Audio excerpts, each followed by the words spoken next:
What's going on in America today? Why are we over our heads in debt? Why can't the politicians bring debt under control? Why are so many people, often both parents now, working at low-paying, dead-end jobs and still making do with less? What's the future of the American economy and way of life?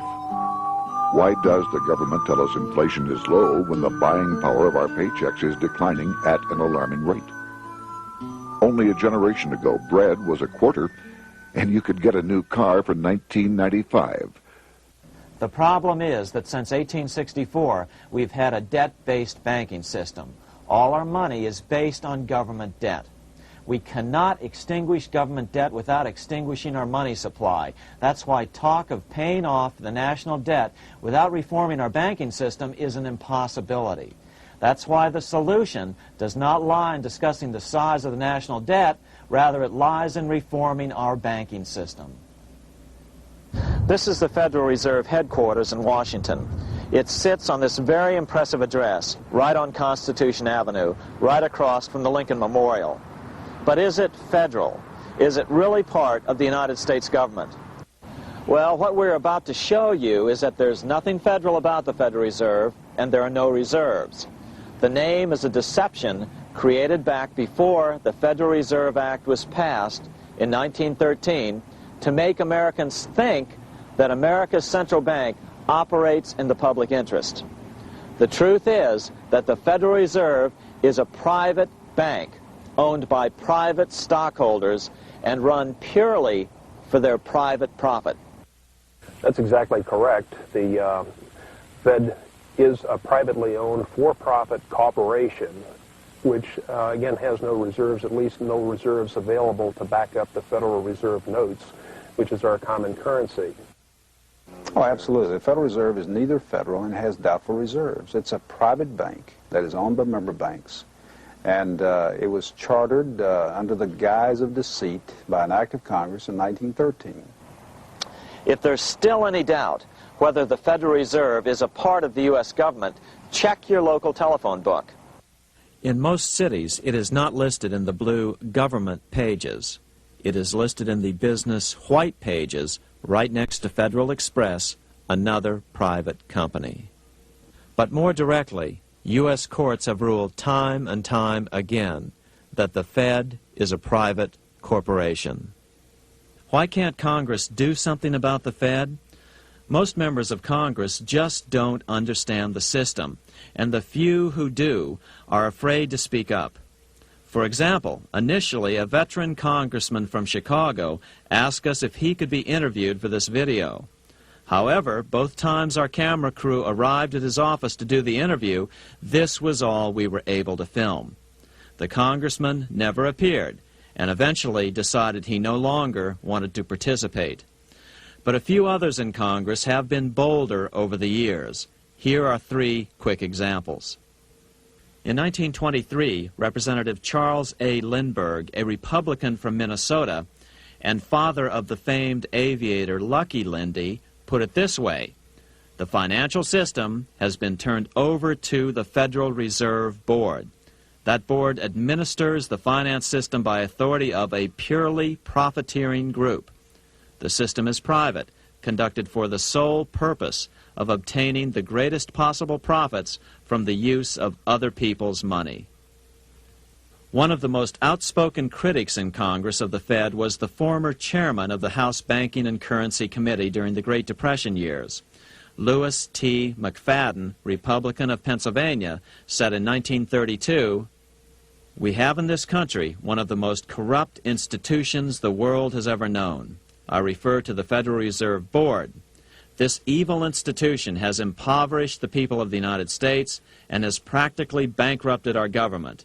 It has done this through the corrupt practices of the moneyed vultures who control it." Senator Barry Goldwater was a frequent critic of the Fed. Most Americans have no real understanding of the operation of the international moneylenders. The accounts of the Federal Reserve System have never been audited. It operates outside the control of Congress and manipulates the credit of the United States. The Federal Reserve really even though it is not part of the federal government, it is more powerful than the federal government. It's more powerful than the president, the Congress, and the courts. Now, a lot of people challenge me on that, but let me prove my case. The Federal Reserve determines what the average person's car payment is going to be, what their house payment is going to be, and whether they have a job or not. And I submit to you that that's total control. And the Federal Reserve is the largest single creditor of the United States government. What does Proverbs tell us? The borrower is servant to the lender. What one has to understand is that from the day the Constitution was adopted right up to today, the folks who profit from privately owned central banks, as Madison called them, the money changers, have fought a running battle for control over who gets to print America's money. Why is who prints the money so important? Think of money as just another commodity. If you have a monopoly on a commodity that everyone needs, everyone wants, and nobody has enough of, there are lots of ways to make a profit, and also exert tremendous political influence. That's what this battle is all about. Throughout the history of the United States, the money power has gone back and forth between Congress and some sort of privately owned central bank. The Founding Fathers knew the evils of a privately owned central bank. First of all, they had seen how the privately owned British central bank, the Bank of England, had run up the British national debt to such an extent that Parliament had been forced to place unfair taxes on the American colonies. In fact, as we'll see later, Ben Franklin claimed that this was the real cause of the American Revolution. Most of the Founding Fathers realized the potential dangers of banking and feared bankers' accumulation of wealth and power. Jefferson put it this way: I sincerely believe that banking institutions are more dangerous to our liberties than standing armies. The issuing power should be taken from the banks and restored to the people to whom it properly belongs. That succinct statement of Jefferson is, in fact, the solution to all our economic problems today. It bears repeating. The issuing power should be taken from the banks and restored to the people to whom it properly belongs. James Madison, the main author of the Constitution, agreed. Interestingly, he called those behind the central bank scheme money changers. Madison strongly criticized their actions. History records that the money changers have used every form of abuse, intrigue, deceit, and violent means possible to maintain their control over governments by controlling money and its issuance. The battle over who gets to issue our money has been the pivotal issue throughout the history of the United States.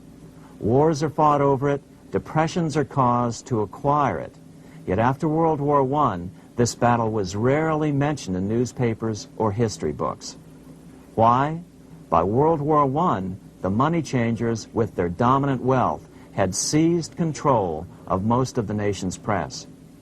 Throughout U.S. history, this battle over who gets the power to issue our money has raged. In fact, it's changed hands back and forth 8 times since 1764, yet this fact has virtually vanished from public view for over 3 generations behind a smokescreen emitted by Fed cheerleaders in the media. Until we stop talking about deficits and government spending and start talking about who controls how much money we have, it's all just a big shell game, a complete and utter deception. It won't matter if you pass an ironclad amendment to the Constitution mandating a balanced budget. Our situation is only going to get worse until we root out the cause at its source. What's the solution for our national problem? First of all, education. That's what this video presentation is all about. But secondly, we must act. We must take back the power to issue our own money. Issuing our own money is not a radical solution. I want to stress that. It's the same solution used at different points in U.S. history by men like Benjamin Franklin, Thomas Jefferson, Andrew Jackson, Martin Van Buren, and Abraham Lincoln.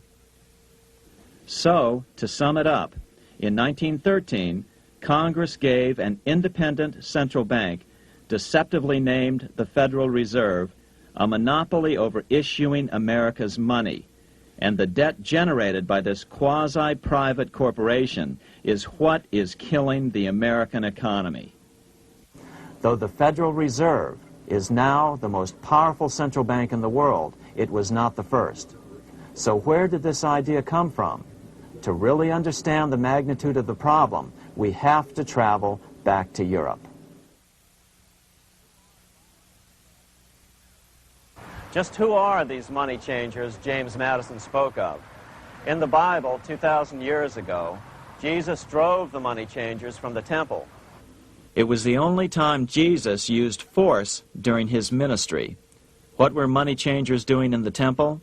When Jews came to Jerusalem to pay their temple tax, they could only pay it with a special coin, the half shekel of the sanctuary. This was a half ounce of pure silver about this size. It was the only coin around at that time which was pure silver and of assured weight without the image of a pagan emperor. Therefore, to Jews, the half shekel was the only coin acceptable to God. But these coins were not plentiful. The money changers had cornered the market on them. Then they raised the price, just like any other commodity, to whatever the market would bear. In other words, money changers were making exorbitant profits because they held a virtual monopoly on money. The Jews had to pay whatever they demanded. To Jesus, this totally violated the sanctity of God's house.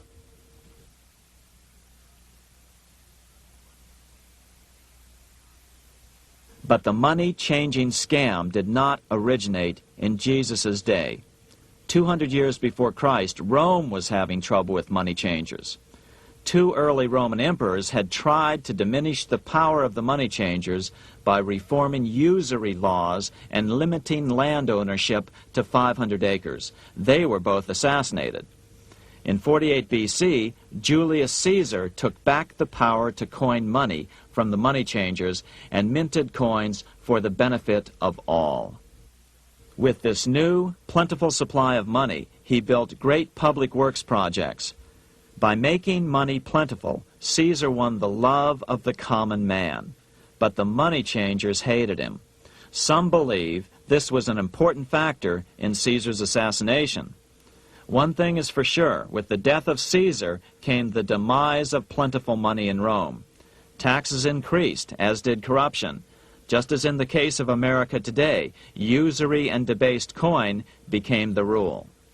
Eventually, the Roman money supply was reduced by 90%. As a result, the common people lost their lands and their homes, just as is about to happen soon in America. With the demise of plentiful money, the masses lost confidence in the Roman government and refused to support it.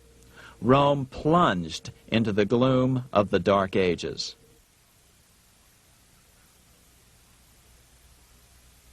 A 1,000 years after the death of Christ, money changers, those who loan out and manipulate the quantity of money, were active in medieval England. In fact, they were so active that acting together, they could manipulate the entire English economy. These were not bankers per se. The money changers generally were the goldsmiths. They were the first bankers because they started keeping other people's gold for safekeeping in their vaults. The first paper money was merely a receipt for gold left at the goldsmith. Paper money caught on because it was more convenient than carrying around a lot of heavy gold and silver coins. Eventually, goldsmiths noticed that only a small fraction of the depositors ever came in and demanded their gold at any one time. Goldsmiths started cheating on the system. They discovered that they could print more money than they had gold, and usually no one would be the wiser. Then they could loan out this extra money and collect interest on it. This was the birth of fractional reserve banking. That is, loaning out many times more money than you have assets on deposit. So, if $1,000 in gold were deposited with them, they could loan out about $10,000 in paper money and draw interest payments on it, and no one would ever discover the deception. By this means, goldsmiths gradually accumulated more and more wealth and used this wealth to accumulate more and more gold. Today, this practice of loaning out more money than there are reserves is known as fractional reserve banking. Every bank in the United States is allowed to loan out at least 10 times more money than they actually have. That's why they get rich on charging, let's say, 8% interest. It's not really 8% per year, which is their income. It's 80%. That's why bank buildings are always the largest in town. But does that mean that all interest or all banking should be illegal? Hardly. In the Middle Ages, canon law, the law of the Catholic Church, forbade charging interest on loans. This concept followed the teachings of Aristotle and St. Thomas Aquinas. They taught that the purpose of money was to serve the members of society, to facilitate the exchange of goods needed to lead a virtuous life. Interest, in their belief, hindered this purpose by putting an unnecessary burden on the use of money. In other words, interest was contrary to reason and justice. Reflecting church law in the Middle Ages, Europe forbade charging interest on loans and made it a crime called usury. As commerce grew, and therefore opportunities for investment arose in the late Middle Ages, it came to be recognized that to loan money had a cost for the lender, both in risk and in lost opportunity. So some charges were allowed, but not interest per se. But all moralists, no matter what religion, condemn fraud, oppression of the poor, and injustice as clearly immoral. As we will see, fractional reserve lending is rooted in a fraud, results in widespread poverty, and reduces the value of everyone else's money. The ancient goldsmiths discovered that extra profits could be made by rowing the economy between easy money and tight money. When they made money easier to borrow, then the amount of money in circulation expanded. Money was plentiful. People took out more loans to expand their businesses. But then the money changers would tighten the money supply. They would make loans more difficult to get. What would happen? Just what happens today. A certain percentage of people could not repay their previous loans and could not take out new loans to repay the old ones. Therefore, they went bankrupt and had to sell their assets to the goldsmiths for pennies on the dollar. The same thing is still going on today. Only today, we call this rowing of the economy up and down the business cycle. Like Julius Caesar, King Henry I of England finally resolved to take the money power away from the goldsmiths about 1100 A.D. Henry could have used anything as money, seashells, feathers, or even yak dung, as is often done in remote Tibetan provinces. But he invented one of the most unusual money systems in history. It was called the tally stick system. Here I have one of the few surviving examples of this form of British money, which lasted 726 years until 1826, a tally stick. The tally system was adopted to avoid the monetary manipulation of the goldsmiths. Tally sticks were money fabricated out of sticks of polished wood. Notches were cut along one edge of the stick to indicate the denominations. Then the stick was split lengthwise through the notches so that both pieces still had a record of the notches. The king kept one half to protect against counterfeiting. Then he would spend the other half into the economy and they would circulate as money. This particular tally stick is huge. It represented 25,000 pounds. One of the original stockholders in the Bank of England purchased his original shares with this stick. In other words, he bought shares in the world's richest and most powerful corporation with a stick of wood. It's ironic that after its formation in 1694, the Bank of England attacked the tally stick system because it was money outside the power of the money changers, just as King Henry had wanted it to be. Why do people accept sticks of wood for money? That's a great question. Throughout history, people traded anything they thought had value and used as money. You see, the secret is that money is only what people agree on to use as money. What's our paper money today? It's really just paper. But here's the trick. King Henry ordered that tally sticks had to be used to pay the king's taxes. This built-in demand for tally sticks immediately made them circulate and be accepted as money. And they worked well. In fact, no other form of money has worked so well for so long as tally sticks. Keep in mind, the British Empire was built under the tally stick system. The tally stick system succeeded despite the fact that the money changers constantly attacked it by offering the metal coin system as competition. In other words, metal coins never went completely out of circulation, but tally sticks hung on because they were good for the payment of taxes. Finally, in the 1500s, King Henry VIII relaxed the laws concerning usury, and the money changers wasted no time reasserting themselves. They quickly made their gold and silver money plentiful for a few decades. But when Queen Mary took the throne and tightened the usury laws again, the money changers renewed the hoarding of gold and silver coins, forcing the economy to plummet. When Queen Mary's sister, Queen Elizabeth I, took the throne, she was determined to regain control over English money. Her solution was to issue gold and silver coins from the public treasury and take the control over the money supply away from the money changers. Although control over money was not the only cause of the English Revolution in 1642, religious differences fueled the conflict. Monetary policy played a major role. Financed by the money changers, Oliver Cromwell finally overthrew King Charles, purged the Parliament, and put the king to death. The money changers were immediately allowed to consolidate their financial power. The result was that for the next 50 years, the money changers plunged Great Britain into a series of costly wars. They took over a square mile of property in the center of London, known as the City of London. This area today is still known as one of the 3 predominant financial centers of the world.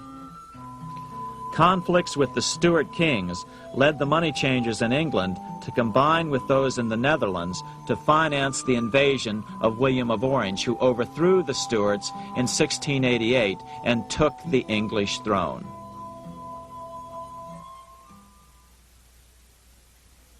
By the end of the 1600s, England was in financial ruin. 50 years of more or less continuous wars with France and Holland had exhausted her. Frantic government officials met with the money changers to beg for the loans necessary to pursue their political purposes. The price was high: a government-sanctioned, privately owned bank which could issue money created out of nothing. It was to be the modern world's first privately owned central bank, the Bank of England. Although it was deceptively called the Bank of England to make the general population think it was part of the government, it was not. Like any other private corporation, the Bank of England sold shares to get started. The investors, whose names were never revealed, were supposed to put up £1.25 million British pounds in gold coin to buy their shares in the bank, but only £750,000 was ever received.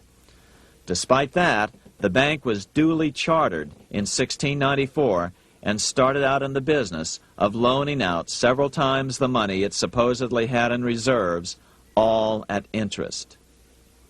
In exchange, the new bank would loan British politicians as much of the new currency as they wanted, as long as they secured the debt by direct taxation of the British people. So, legalization of the Bank of England amounted to nothing less than legal counterfeiting of a national currency for private gain. Unfortunately, nearly every nation now has a privately controlled central bank using the Bank of England as the basic model.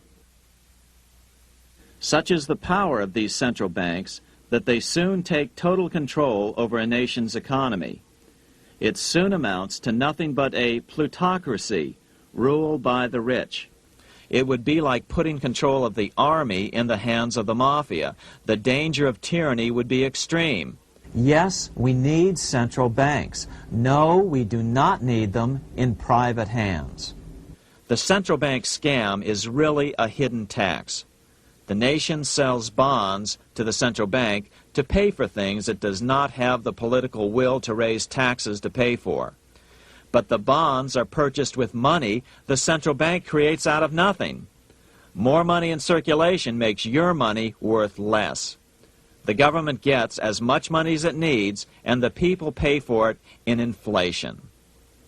The beauty of the plan is that not one person in 1,000 can figure it out because it's usually hidden behind complex-sounding economics gibberish. With the formation of the Bank of England, the nation was soon awash in money. Prices throughout the country doubled. Massive loans were granted for just about any wild scheme. One venture proposed to drain the Red Sea to recover gold supposedly lost when the Egyptian army drowned pursuing Moses and the Israelites. By 1698, government debt grew from the initial £1.25 million to £16 million. Naturally, taxes were increased and then increased again to pay for all of this. With the British money supply firmly in their grip, the British economy began a wild roller coaster series of booms and depressions, exactly the sort of thing a central bank claims it is determined to prevent. There are two things which I think are intrinsic not just to the Bank of England but to central banking generally. The first is an involvement in the formulation of monetary policy with the specific objective of achieving monetary stability. However, since the Bank of England took control, the British pound has rarely been stable. Now let's take a look at the role of the Rothschild family, the family said to be the wealthiest in the world.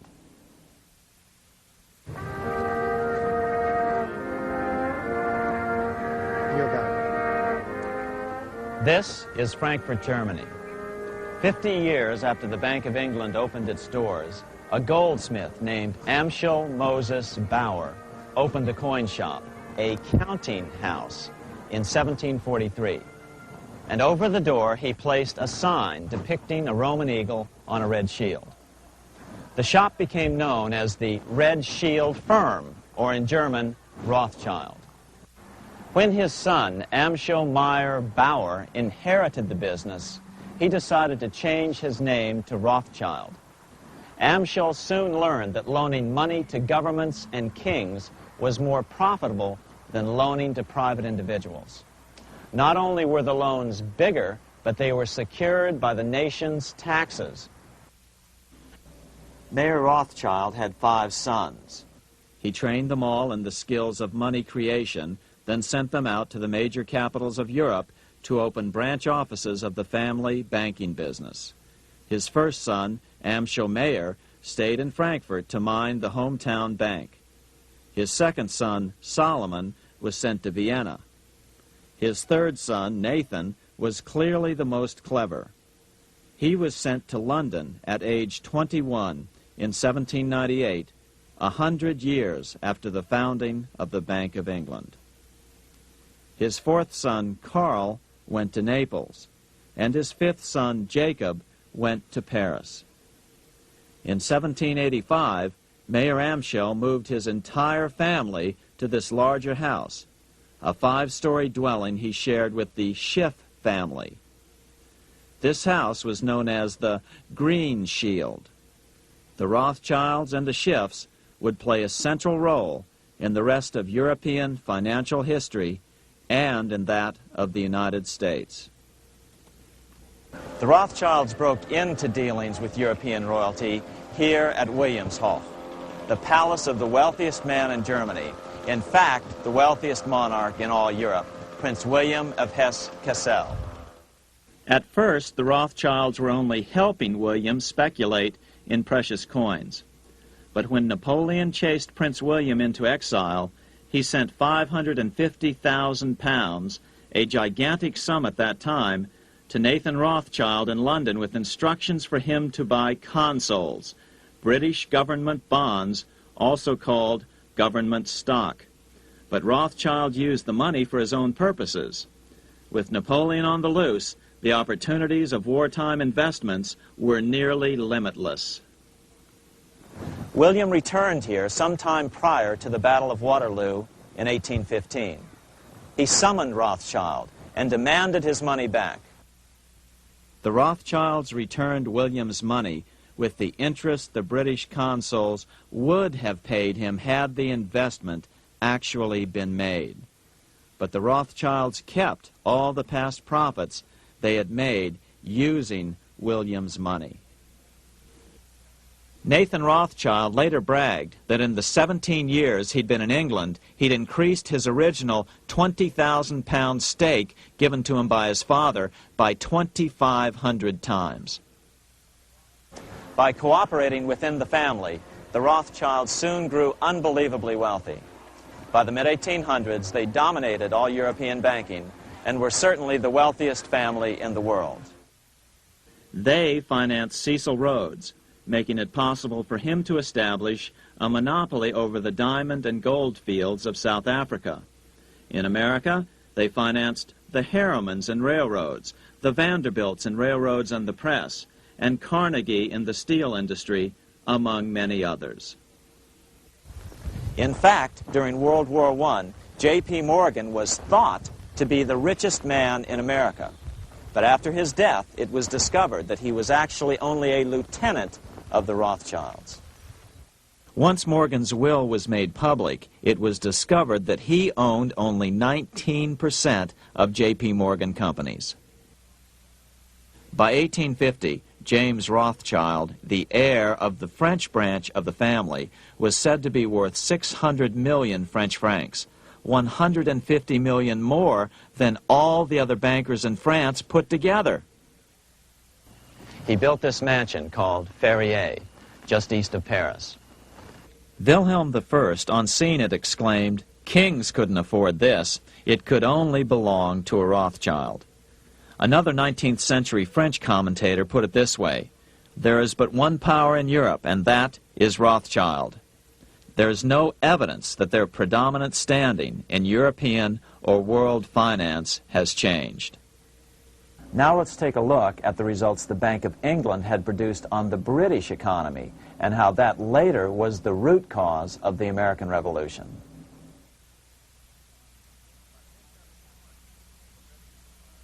By the mid-1700s, the British Empire was nearing its height of power around the world. But Britain had fought 4 costly wars in Europe since the creation of their privately owned central bank, the Bank of England.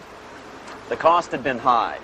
To finance these wars, the British Parliament here had borrowed heavily from the bank. By the mid-1700s, the government's debt here in Britain was £140 million, a staggering sum for those days. Consequently, the British government embarked on a program of trying to raise revenues from their American colonies in order to make their interest payments to the bank. But in America, it was a different story. The scourge of a privately owned central bank had not yet hit. This is Independence Hall in Philadelphia, where the Declaration of Independence and Constitution were signed. In the mid-1700s, pre-revolutionary America was still relatively poor. There was a severe shortage of precious metal coins to trade for goods, so the early colonists were forced to experiment with printing their own homegrown paper money.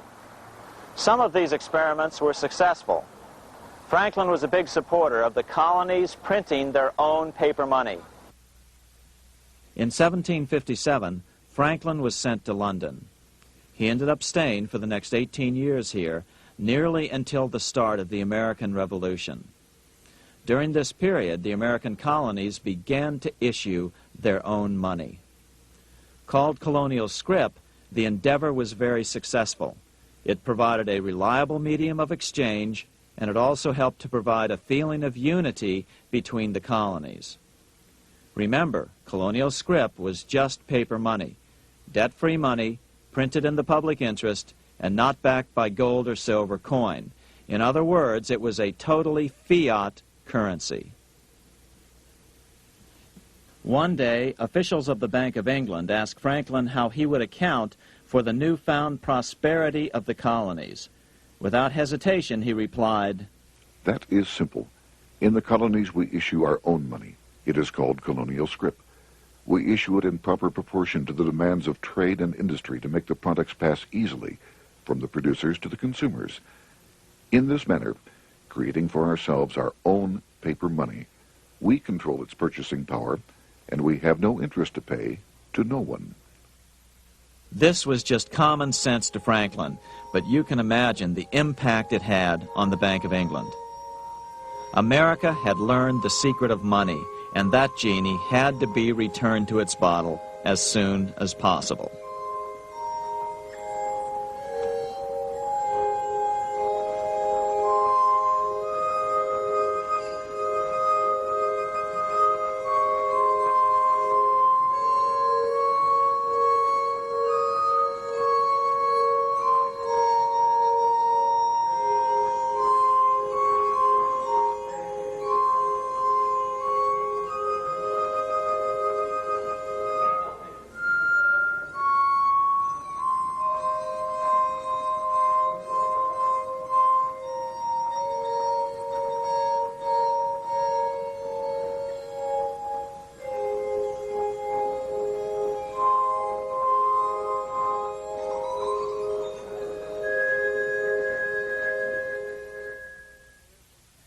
As a result, Parliament hurriedly passed the Currency Act of 1764. This prohibited colonial officials from issuing their own money and ordered them to pay all future taxes in gold or silver coins. In other words, it forced the colonies on a gold or silver standard. For those who still believe that a gold standard is the answer for America's current monetary problems, look what happened to America after that. Writing in his autobiography, Franklin said, In 1 year, the conditions were so reversed that the era of prosperity ended and a depression set in to such an extent that the streets of the colonies were filled with unemployed. Franklin claims that this was even the basic cause for the American Revolution. As Franklin put it in his autobiography, The colonies would gladly have borne a little tax on tea and other matters had it not been that England took away from the colonies their money, which created unemployment and dissatisfaction. The inability of the colonists to get the power to issue their own money permanently out of the hands of George III and the international bankers was the prime reason for the Revolutionary War. by the time the first shots were fired in Lexington, Massachusetts, on April 19, 1775, the colonies had been drained of gold and silver coin by British taxation. As a result, the Continental government had no choice but to print money to finance the war. At the start of the Revolution, the U.S. money supply stood at $12 million. By the end of the war, it was nearly $500 million. As a result, the currency was virtually worthless. Shoes sold for $5,000 a pair. Colonial scrip had worked because just enough was issued to facilitate trade. As George Washington lamented, a wagon load of money will scarcely purchase a wagon load of provisions. Today, those who support a gold-backed currency point to this period during the Revolution to demonstrate the evils of a fiat currency. But remember, the same currency had worked so well 20 years earlier during times of peace that the Bank of England had Parliament outlaw it. Towards the end of the Revolution, the Continental Congress, meeting here at Independence Hall, grew desperate for money. In 1781, they allowed Robert Morris, their financial superintendent, to open a privately owned central bank. Incidentally, Morris was a wealthy man who had grown wealthier during the Revolution by trading in war materials. Called the Bank of North America, the new bank was closely modeled after the Bank of England. It was allowed to practice fractional reserve banking. That is, it could lend out money it didn't have, then charge interest on it. If you or I were to do that, we would be charged with fraud, a felony. The bank's charter called for private investors to put up $400,000 worth of initial capital. But when Morris was unable to raise the money, he brazenly used his political influence to have gold deposited in the bank, which had been loaned to America by France. He then loaned this money to himself and his friends to reinvest in shares of the bank. And, like the Bank of England, the bank was given a monopoly over the national currency. Soon the dangers became clear. The value of American currency continued to plummet. So, 4 years later, in 1785, the bank's charter was not renewed. The leader of the effort to kill the bank, William Findley of Pennsylvania, explained the problem this way, quote, "This institution, having no principle but that of avarice, will never be varied in its object, to engross all the wealth, power, and influence of the state." The men behind the Bank of North America, Alexander Hamilton, Robert Morris, and the bank's president, Thomas Whiling, did not give up. Only 6 years later, Hamilton, then Secretary of the Treasury, and his mentor, Morris, rammed a new privately owned central bank through the new Congress. Called the first bank of the United States, Thomas Whiling again served as the bank's president. The players were the same, only the name of the bank was changed.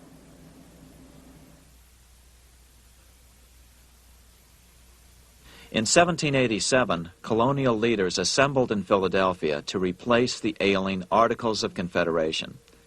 As we saw earlier, both Thomas Jefferson and James Madison were unalterably opposed to a privately owned central bank. They had seen the problems caused by the Bank of England. They wanted nothing of it. As Jefferson later put it, If the American people ever allow private banks to control the issue of their currency, first by inflation, then by deflation, the banks and the corporations which grow up around them will deprive the people of all property until their children wake up homeless on the continent their fathers conquered. during the debate over the future monetary system, another one of the founding fathers, Gouverneur Morris, castigated the motivations of the owners of the Bank of North America. Gouverneur Morris headed the committee that wrote the final draft of the Constitution. Morris knew the motivations of the bank well. Along with his old boss, Robert Morris, Gouverneur Morris and Alexander Hamilton were the ones who had presented the original plan for the Bank of North America to the Continental Congress in the last year of the Revolution. In a letter he wrote to James Madison on July 2nd, 1787, Gouverneur Morris revealed what was really going on. The rich will strive to establish their dominion and enslave the rest. They always did. They always will. They will have the same effect here as elsewhere if we do not, by the power of government, keep them in their proper spheres.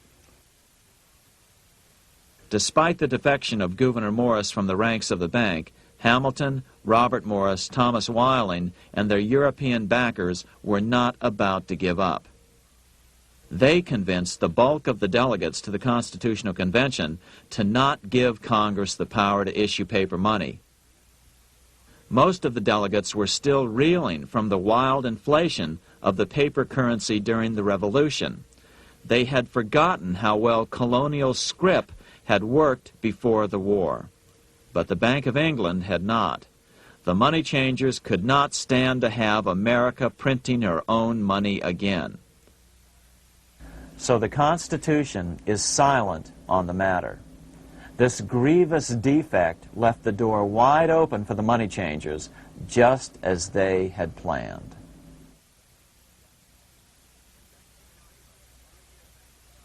In 1790, less than 3 years after the Constitution had been signed, the money changers struck again. The newly appointed first Secretary of the Treasury, Alexander Hamilton, proposed a bill to the Congress calling for a new, privately owned central bank. Coincidentally, that was the very year that Amschel Rothschild made his pronouncement from his flagship bank in Frankfurt.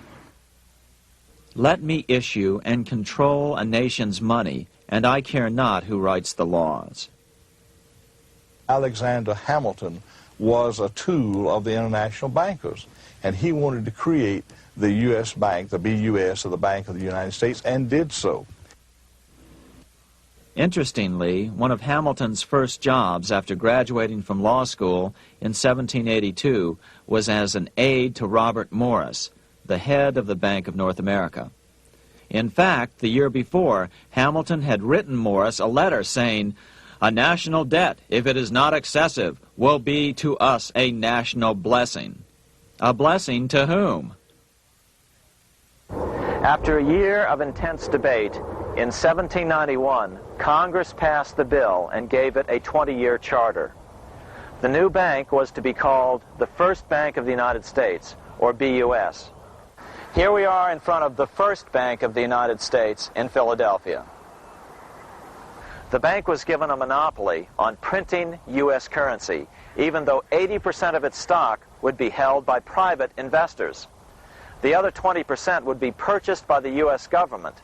But the reason was not to give the government a piece of the action.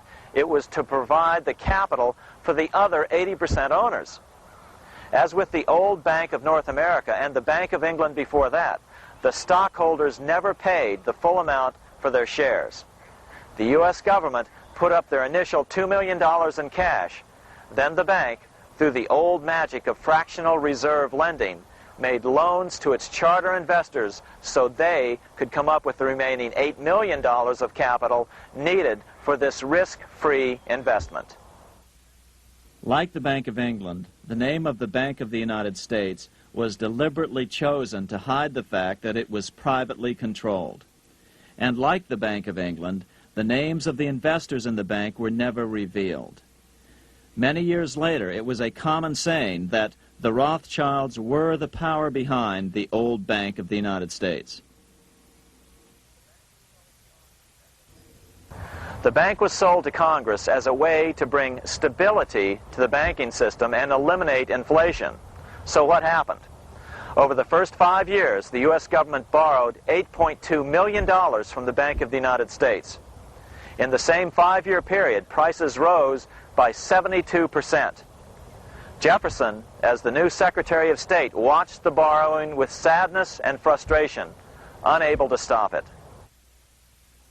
I wish it were possible to obtain a single amendment to our Constitution, taking from the federal government the power of borrowing. Millions of Americans feel the same way today. They watch in helpless frustration as the federal government borrows the American economy into oblivion. So, although it was called the First Bank of the United States, it was not the first attempt at a privately owned central bank in this country. As with the Bank of North America, the government put up most of the cash to get this private bank going, then the bankers loaned the money to each other to buy the remaining stock in the bank.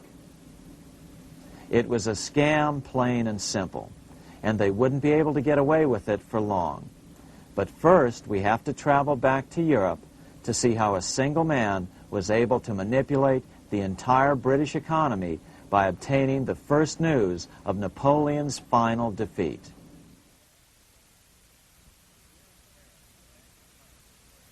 Here in Paris, the Bank of France was organized in 1800, just like the Bank of England. But Napoleon decided France had to break free of debt, and he never trusted the Bank of France. He declared that when a government is dependent upon bankers for money, the bankers, not the leaders of the government, are in control. The hand that gives is above the hand that takes. Money has no motherland. Financiers are without patriotism and without decency. Their sole object is gain. Back in America, unexpected help was about to arrive. In 1800, Thomas Jefferson narrowly defeated John Adams to become the third president of the United States. By 1803, Jefferson and Napoleon had struck a deal. The U.S. would give Napoleon $3 million in gold in exchange for a huge chunk of territory west of the Mississippi River, the Louisiana Purchase. With that $3 million, Napoleon quickly forged an army and set off across Europe, conquering everything in his path. But the Bank of England quickly rose to oppose him. They financed every nation in his path, reaping the enormous profits of war. Prussia, Austria, and finally Russia all went heavily into debt in a futile attempt to stop Napoleon. 4 years later, with the main French army in Russia, 30-year-old Nathan Rothschild, the head of the London office of the Rothschild family, personally took charge of a bold plan to smuggle a much-needed shipment of gold right through France to finance an attack by the Duke of Wellington from Spain. Nathan later bragged at a dinner party in London that it was the best business he'd ever done. Little did he know that he would do much better business in the near future. Wellington's attacks from the south and other defeats eventually forced Napoleon to abdicate, and Louis XVIII was crowned king. Napoleon was exiled to Elba, a tiny island off the coast of Italy, supposedly exiled from France forever. While Napoleon was in exile on Elba, temporarily defeated by England with the financial help of the Rothschilds, America was trying to break free of its central bank as well.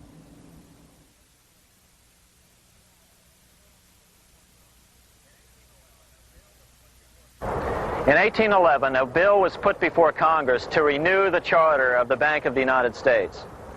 The debate grew very heated, and the legislatures of both Pennsylvania and Virginia passed resolutions asking Congress to kill the bank. The press corps of the day attacked the bank openly, calling it a great swindle, a vulture, a viper, and a cobra. Oh, to have an independent press once again in America. A congressman named P.B. Porter attacked the bank from the floor of Congress, saying if the bank's charter was renewed, Congress, quote, will have planted in the bosom of this Constitution a viper, which one day or another will sting the liberties of this country to the heart, close quote. Prospects didn't look that good for the bank. Some writers have even claimed that Nathan Rothschild warned that the United States would find itself involved in a most disastrous war if the bank's charter were not renewed. But it wasn't enough. When the smoke had cleared, the renewal bill was defeated by a single vote in the House and was deadlocked in the Senate. By now, America's fourth president, James Madison, was in the White House. Remember, Madison was a staunch opponent of the bank. His vice president, George Clinton, broke a tie in the Senate and sent the bank into oblivion. Within 5 months, England attacked the U.S., and the War of 1812 was on. But the British were still busy fighting Napoleon, and so the War of 1812 ended in a draw in 1814. Though the money changers were temporarily down, they were far from out. It would take them only another 2 years to bring back their bank bigger and stronger than ever.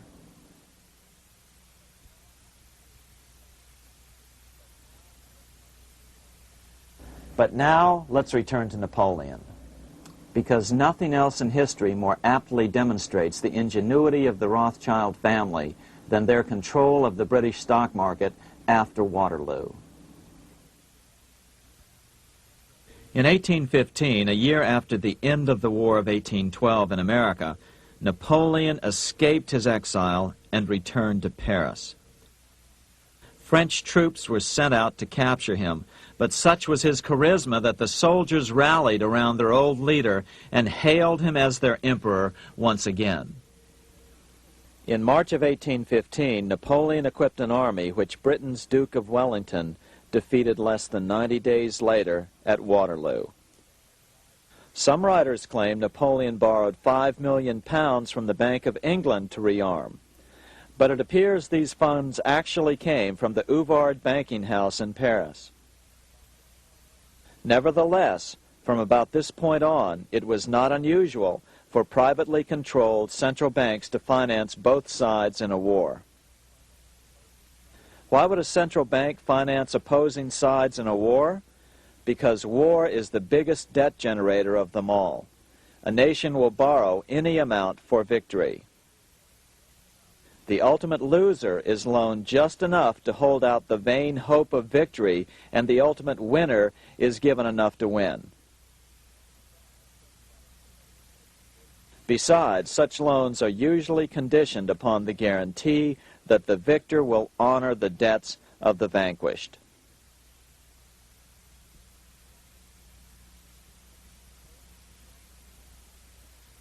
This is the Waterloo battlefield about 200 miles northeast of Paris in what today is Belgium.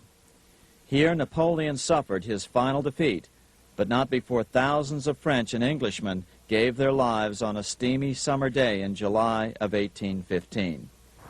Right over there, on June 18, 1815, 74,000 French troops met 67,000 troops from Britain and other European nations. The outcome was certainly in doubt. In fact, had Napoleon attacked a few hours earlier, he would probably have won the battle. But no matter who won or lost, back in London, Nathan Rothschild planned to use the opportunity to try to seize control over the British stock and bond market and possibly even the Bank of England. Rothschild stationed a trusted agent, a man named Rothworth, on the north side of the battlefield, closer to the English Channel. Once the battle had been decided, Rothworth took off for the Channel. He delivered the news to Nathan Rothschild a full 24 hours before Wellington's own courier. Rothschild hurried to the stock market and took up his usual position in front of an ancient pillar. All eyes were on him. The Rothschilds had a legendary communications network. If Wellington had been defeated and Napoleon was loose on the continent again, Britain's financial situation would become grave indeed. Rothschild looked saddened. He stood there motionless, eyes downcast. Then suddenly he began selling. Other nervous investors saw that Rothschild was selling. It could only mean one thing. Napoleon must have won, Wellington must have lost. The market plummeted. Soon everyone was selling their consols, their British government bonds, and prices dropped sharply. But then Rothschild started secretly buying up the consols through his agents for only a fraction of their worth hours before. Myths, legends, you say?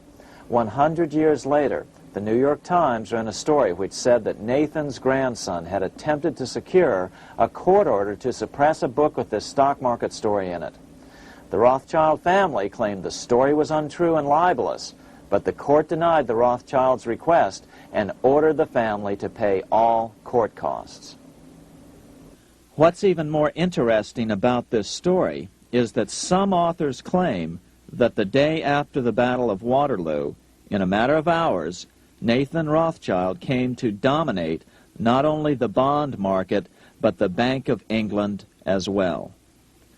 Whether or not the Rothschild family seized control of the Bank of England, the first privately owned central bank in a major European nation and the wealthiest, one thing is certain. By the mid-1800s, the Rothschilds were the richest family in the world, bar none. They dominated the new government bond markets and branched into other banks and industrial concerns. In fact, the rest of the 19th century was known as the Age of the Rothschilds. Despite this overwhelming wealth, the family has generally cultivated an aura of invisibility. Although the family controls scores of industrial, commercial, mining, and tourist corporations, only a handful bear the Rothschild name. By the end of the 19th century, one expert estimated that the Rothschild family controlled half the wealth of the world. Whatever the extent of their vast wealth, it is reasonable to assume that their percentage of the world's wealth has increased since then. But since the turn of the century, the Rothschilds have cultivated the notion that their power has somehow waned even as their wealth increases.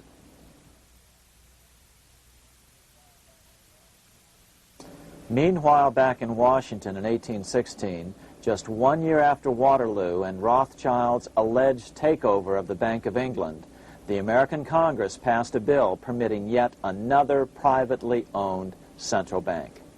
This bank was called the Second Bank of the United States. The new bank's charter was a copy of the previous bank's. The U.S. government would own 20% of the shares of the bank.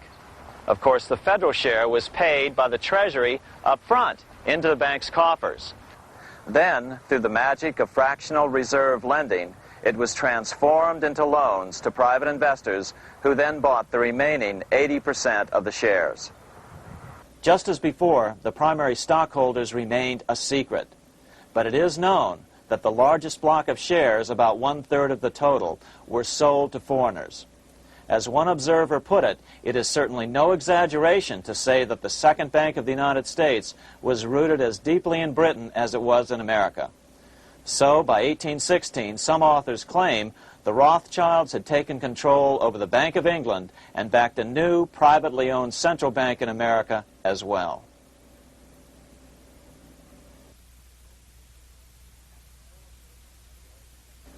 After 12 years of manipulations of the U.S. economy on the part of the Second Bank of the U.S., the American people had had just about enough. Opponents of the bank nominated a dignified senator from Tennessee, Andrew Jackson, the hero of the Battle of New Orleans, to run for president.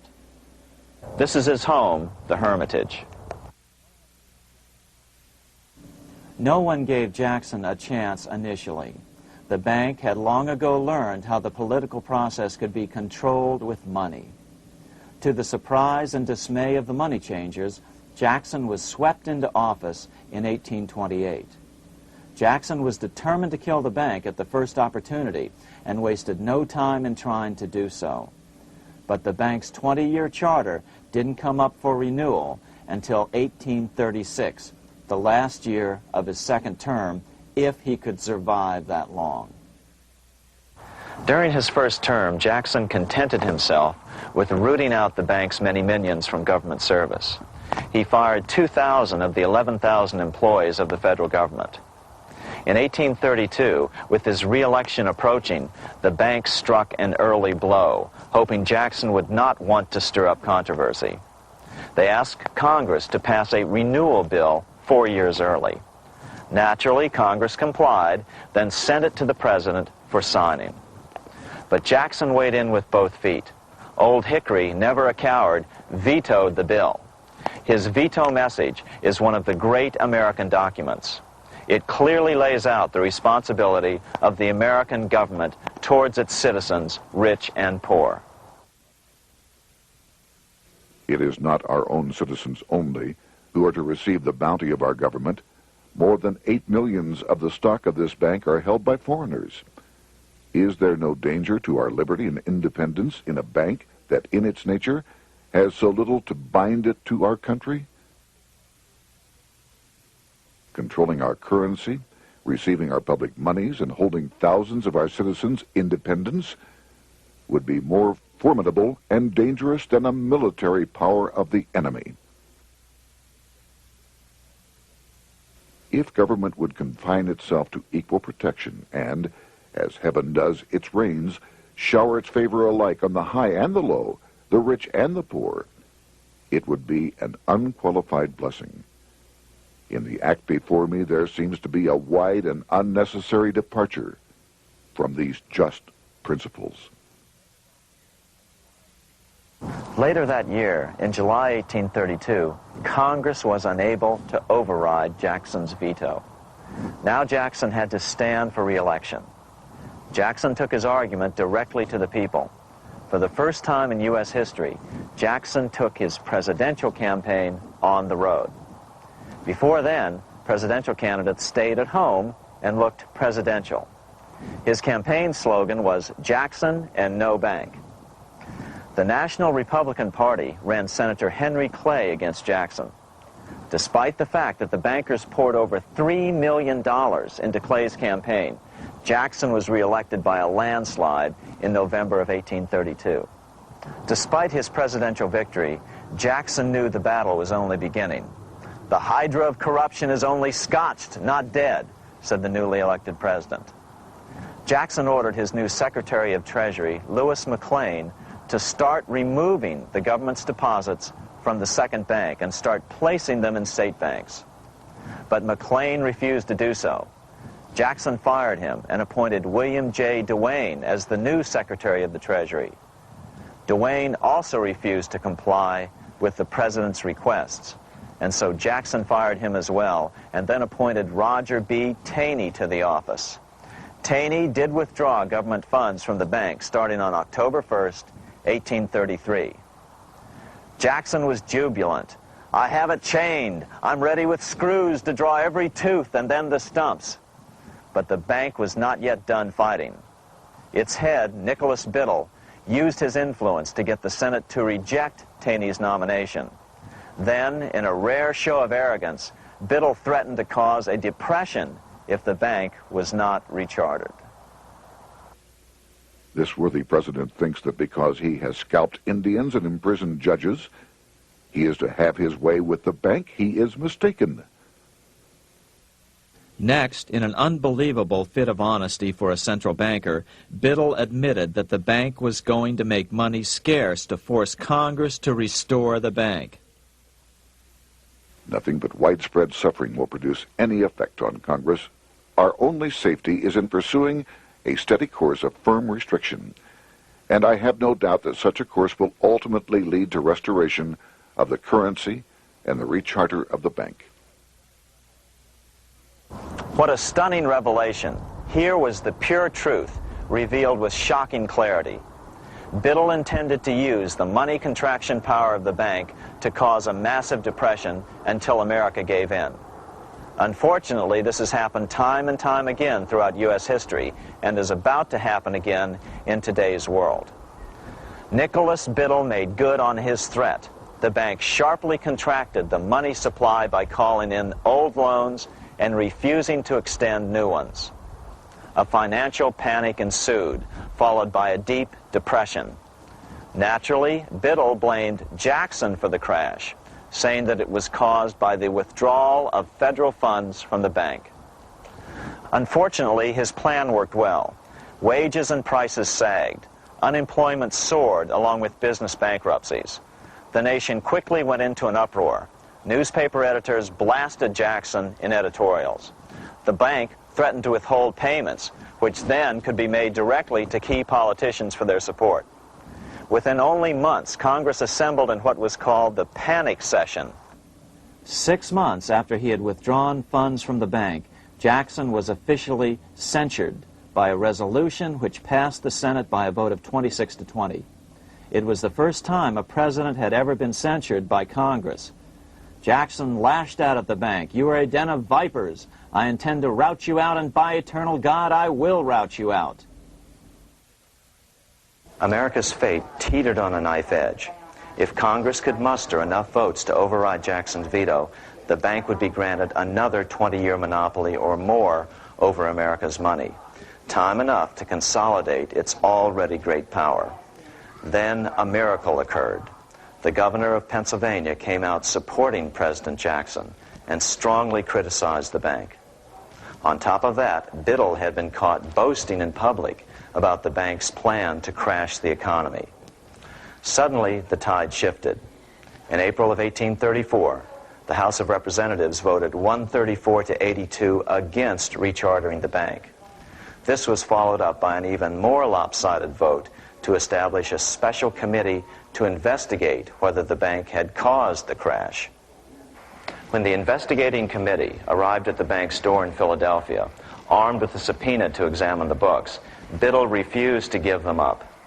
Nor would he allow inspection of correspondence with congressmen relating to their personal loans and advances he'd made to them. He also refused to testify before the committee back in Washington. On January 8th, 1835, Jackson paid off the final installment on the national debt, which had been necessitated by allowing the banks to issue currency for government bonds rather than simply issuing treasury notes without such debt. He was the only president to ever pay off the debt. A few weeks later, on January 30th, 1835, an assassin by the name of Richard Lawrence tried to shoot President Jackson, but by the grace of God, both pistols misfired. Lawrence was later found not guilty by reason of insanity. After his release, he bragged to friends that powerful people in Europe had put him up to the task and promised to protect him if he were caught. The following year, when its charter ran out, the Second Bank of the United States ceased functioning as the nation's central bank.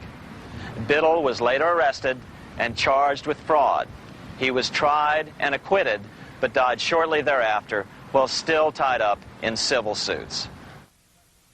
After his second term as president, Jackson retired here to the Hermitage outside of Nashville to live out his life. He is still remembered here for his determination to kill the bank. In fact, he killed it so well that it took the money changers 77 years to undo the damage. When asked what his most important accomplishment had been, Jackson replied, "I killed the bank." Unfortunately, even Jackson failed to grasp the entire picture and its root cause. Although Jackson had killed the central bank, the most insidious weapon of the money changers, fractional reserve banking, remained in use by the numerous state-chartered banks. This fueled economic instability in the years before the Civil War. Still, the central bankers were out, and as a result, America thrived as it expanded westward. During this time, the principal money changers struggled to regain their lost centralized power, but to no avail. Then, finally, they reverted to the old central bankers' formula: war to create debt and dependency. If they couldn't get their central bank any other way, America could be brought to its knees by plunging it into a civil war, just as they had done in 1812 after the first Bank of the United States was not rechartered. 1 month after the inauguration of Abraham Lincoln, the first shots of the American Civil War were fired here at Fort Sumter, South Carolina, on April 12, 1861. Certainly slavery was a cause for the Civil War, but not the primary cause. Lincoln knew that the economy of the South depended upon slavery, and so before the Civil War, he had no intention of eliminating it. Lincoln had put it this way in his inaugural address only 1 month earlier. I have no purpose, directly or indirectly, to interfere with the institution of slavery in the states where it now exists. I believe I have no lawful right to do so, and I have no inclination to do so. Even after the first shots were fired here at Fort Sumter, Lincoln continued to insist that the Civil War was not about the issue of slavery. My paramount objective is to save the Union, and it is not either to save or destroy slavery.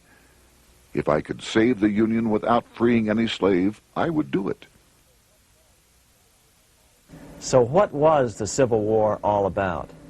There were many factors at play. Northern industrialists had used protective tariffs to prevent the southern states from buying cheaper European goods. Europe retaliated by stopping cotton imports from the South. The southern states were in a double financial bind. They were forced to pay more for most of the necessities of life, while their income from cotton exports plummeted. The South was angry. But there were other factors at work. The money changers were still stung by America's withdrawal from their control 25 years earlier. Since then, America's wildcat economy had made the nation rich, a bad example for the rest of the world. The central bankers now saw an opportunity to split the rich new nation, to divide and conquer by war. Was this just some sort of wild conspiracy theory at the time? Well, let's take a look at what a well-placed observer of the scene had to say at the time. His name was Otto von Bismarck, Chancellor of Germany, the man who united the German states a few years later. The division of the United States into federations of equal force was decided long before the Civil War by the high financial powers of Europe. These bankers were afraid that the United States, if they remained as one bloc and as one nation, would attain economic and financial independence which would upset their financial domination over the world. Within months after the first shots here at Fort Sumter, the central bankers loaned Napoleon III of France, the nephew of the Waterloo Napoleon, 210 million francs to seize Mexico and station troops along the southern border of the U.S., taking advantage of their war to violate the Monroe Doctrine and return Mexico to colonial rule. No matter what the outcome of the Civil War, a weakened America, heavily indebted to the money changers, would open up Central and South America once again to European colonization and domination. The very thing America's Monroe Doctrine had forbade in 1823. At the same time, Great Britain moved 11,000 troops into Canada and positioned them menacingly along America's northern border. The British fleet went to war alert should their quick intervention be called for. Lincoln knew he was in a double bind. That's why he agonized over the fate of the Union. There was a lot more to it than just differences between the North and the South. That's why his emphasis was always on union and not merely the defeat of the South. But Lincoln needed money to win. In 1861, Lincoln and his Secretary of Treasury, Salmon P. Chase, went to New York to apply for the necessary loans. The money changers, anxious to see the Union fail, offered loans at 24 to 36% interest. Lincoln said thanks, but no thanks, and returned to Washington. Lincoln sent for an old friend, Colonel Dick Taylor of Chicago, and put him on the problem of financing the war. During one meeting, Lincoln asked Taylor what he'd discovered. Taylor put it this way. Why, Lincoln, that is easy. Just get Congress to pass a bill authorizing the printing of full legal tender Treasury notes, and pay your soldiers with them, and go ahead and win your war with them also. When Lincoln asked if the people of the United States would accept the notes, Taylor said, "The people, or anyone else, will not have any choice in the matter if you make them full legal tender. They will have the full sanction of the government and be just as good as any money, as Congress is given that express right by the Constitution." So that's exactly what Lincoln did. In 1862-63, he printed up $450 million worth of the new bills.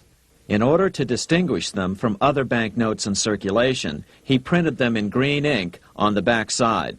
That's why the notes were called greenbacks. With this new money, Lincoln paid the troops and bought their supplies. During the course of the war, nearly $450 million worth of greenbacks were printed at no interest to the federal government. Lincoln understood who was really pulling the strings and what was at stake for the American people. This is how he explained his rationale. The government should create, issue, and circulate all the currency and credit needed to satisfy the spending power of the government and the buying power of consumers. The privilege of creating and issuing money is not only the supreme prerogative of government, but it is the government's greatest creative opportunity. By the adoption of these principles, the taxpayers will be saved immense sums of interest. Money will cease to be master and become the servant of humanity. A truly incredible editorial in the London Times explained the central bankers' attitude towards Lincoln's greenbacks. If this mischievous financial policy, which has its origins in North America, shall become indurated down to a fixture, then That government will furnish its own money without cost. It will pay off debts and be without debt. It will have all the money necessary to carry on its commerce. It will become prosperous without precedent in the history of the world. The brains and wealth of all countries will go to North America. That country must be destroyed, or it will destroy every monarchy on the globe. The scheme was effective, so effective that the next year, 1863, with Federal and Confederate troops beginning to mass for the decisive battle of the Civil War, and the Treasury in need of further congressional authority to issue more greenbacks, Lincoln allowed the bankers to push through the National Bank Act. These new national banks would operate under a virtual tax-free status and collectively had the exclusive monopoly power to create the new form of money, banknotes. Though greenbacks continued to circulate, their numbers were not increased. But most importantly, from this point on, the entire U.S. money supply would be created out of debt by bankers buying U.S. government bonds and issuing them for reserves for banknotes. As historian John Kenneth Galbraith explained it, in numerous years following the war, the federal government ran a heavy surplus. It could not, however, pay off its debt, retire its securities, because to do so meant there would be no bonds to back the national banknotes. To pay off the debt was to destroy the money supply. later in 1863, Lincoln got some unexpected help from Tsar Alexander II of Russia. The Tsar, like Bismarck in Germany, knew what the international money changers were up to and had steadfastly refused to let them set up a central bank in Russia. If America survived and was able to remain out of their clutches, the Tsar's position would remain secure. If the bankers were successful at dividing America and giving the pieces back to Great Britain and France, both nations under control of their central banks, eventually they would threaten Russia again. So the Tsar gave orders that if either England or France actively intervened and gave aid to the South, Russia would consider such action as a declaration of war. He did the same with part of his Pacific Fleet and sent them to port in San Francisco. Lincoln was reelected the next year, 1864. Had he lived, he would surely have killed the national bank's money monopoly extracted from him during the war. On November 21st, 1864, he wrote a friend the following. The money power preys upon the nation in times of peace and conspires against it in times of adversity. It is more despotic than monarchy, more insolent than autocracy, more selfish than bureaucracy. Shortly before Lincoln was murdered, his former Secretary of Treasury, Salmon P. Chase, bemoaned his role in helping secure the passage of the National Banking Act only 1 year earlier. My agency in promoting the passage of the National Banking Act was the greatest financial mistake in my life. It has built up a monopoly which affects every interest in the country. On April 14, 1865, 41 days after his second inauguration and just 5 days after Lee surrendered to Grant at Appomattox, Lincoln was shot by John Wilkes Booth at Ford's Theater. Bismarck, Chancellor of Germany, lamented the death of Abraham Lincoln. The death of Lincoln was a disaster for Christendom. There was no man in the United States great enough to wear his boots. I fear that foreign bankers, with their craftiness and torturous tricks, will entirely corrupt the exuberant riches of America and use it systematically to corrupt modern civilization. They will not hesitate to plunge the whole of Christendom into wars and chaos in order that the earth should become their inheritance. Bismarck well understood the money changers' plan. Allegations that international bankers were responsible for Lincoln's assassination surfaced in Canada 70 years later in 1934. Gerald G. McGeer, a popular and well-respected Canadian attorney, revealed this stunning charge in a 5-hour speech before the Canadian House of Commons, blasting Canada's debt-based money system.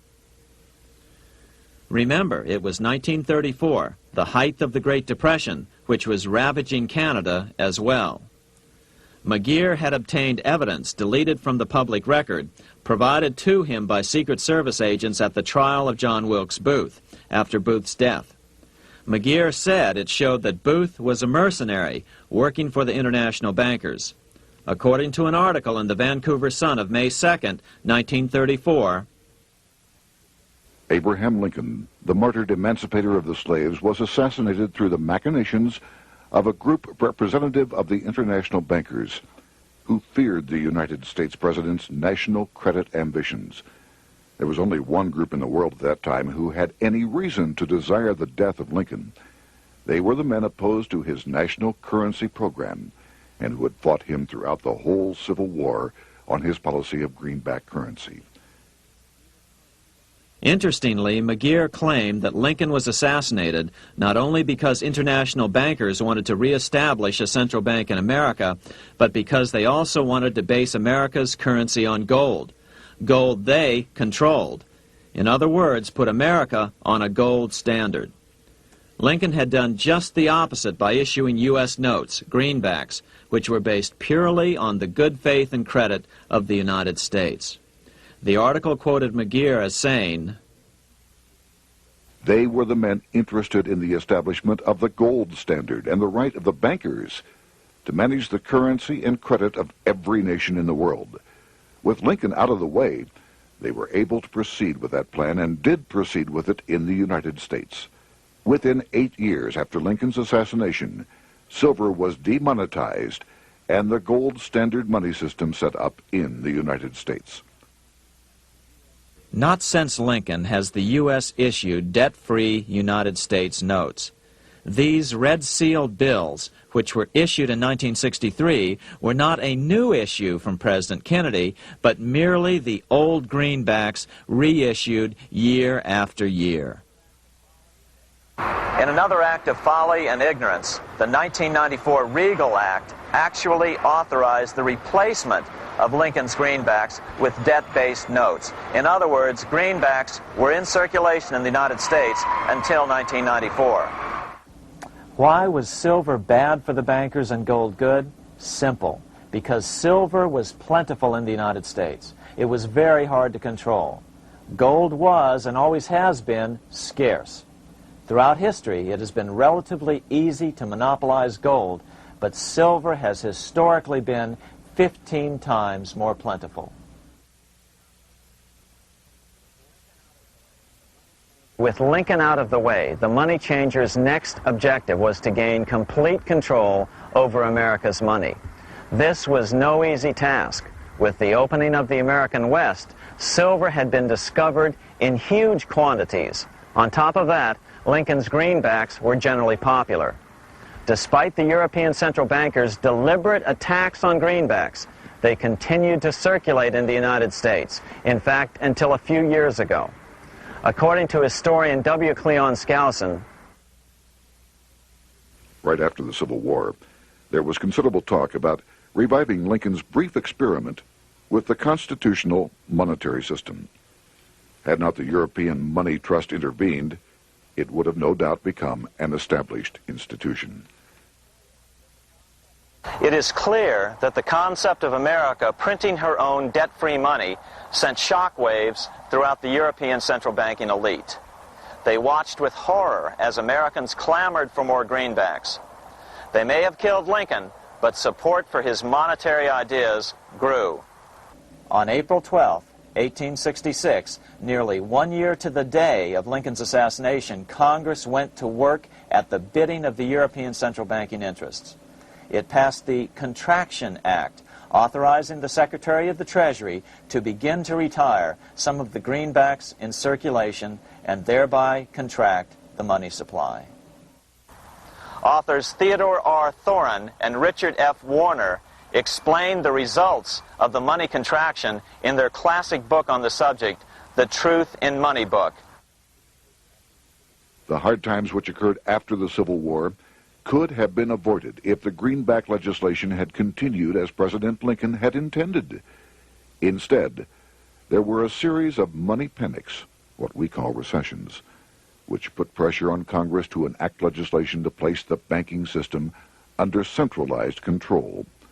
Eventually, the Federal Reserve Act was passed on December 23rd, 1913. In other words, the money changers wanted two things: the reinstitution of a central bank under their exclusive control, and two, an American currency backed by gold. Their strategy was twofold. First of all, cause a series of panics to try to convince the American people that only centralized control of the money supply could provide economic stability.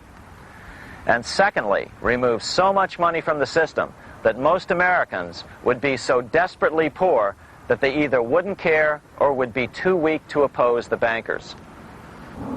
In 1866, there was $1.8 billion in currency in circulation in the United States, about $50.46 per capita. In 1867 alone, $500 million, $500 million, was removed from the U.S. money supply. 10 years later, in 1876, America's money supply was reduced to only $600 million. In other words, 2/3 of America's money had been called in by the bankers. Only $14.60 per capita remained in circulation. 10 years later, the money supply had been reduced to only $400 million, even though the population had boomed. The result was that only $6.67 per capita remained in circulation, a 760% loss in buying power over 20 years.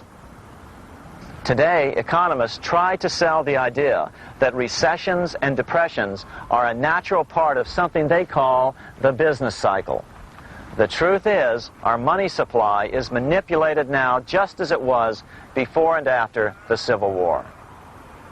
How did this happen? How did money become so scarce? Simple.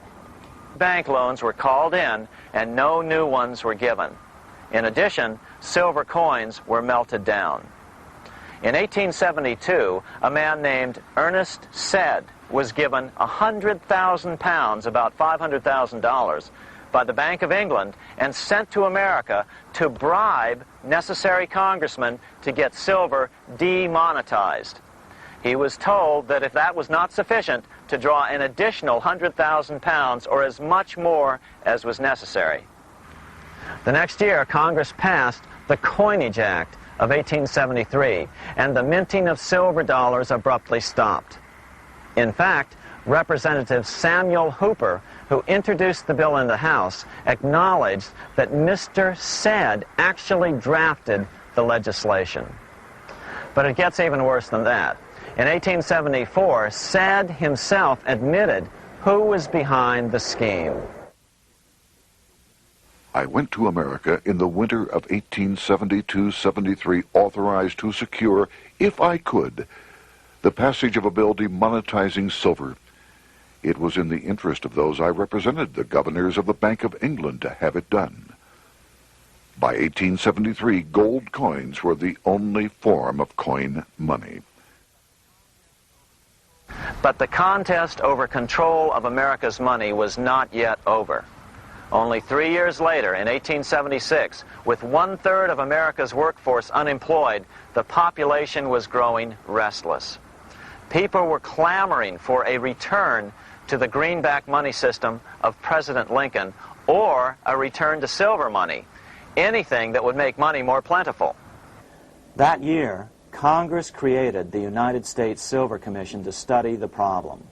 Their report clearly blamed the monetary contraction on the national bankers. The report is interesting because it compares the deliberate money contraction by the national bankers after the Civil War to the fall of the Roman Empire. The disaster of the Dark Ages was caused by decreasing money and falling prices. Without money, civilization could not have had a beginning, and with a diminishing supply, it must languish and, unless relieved, finally perish. At the Christian era, the metallic money of the Roman Empire amounted to $1,800,000,000. By the end of the 15th century, it had shrunk to less than $200 million. History records no other such disastrous transition as that from the Roman Empire to the Dark Ages.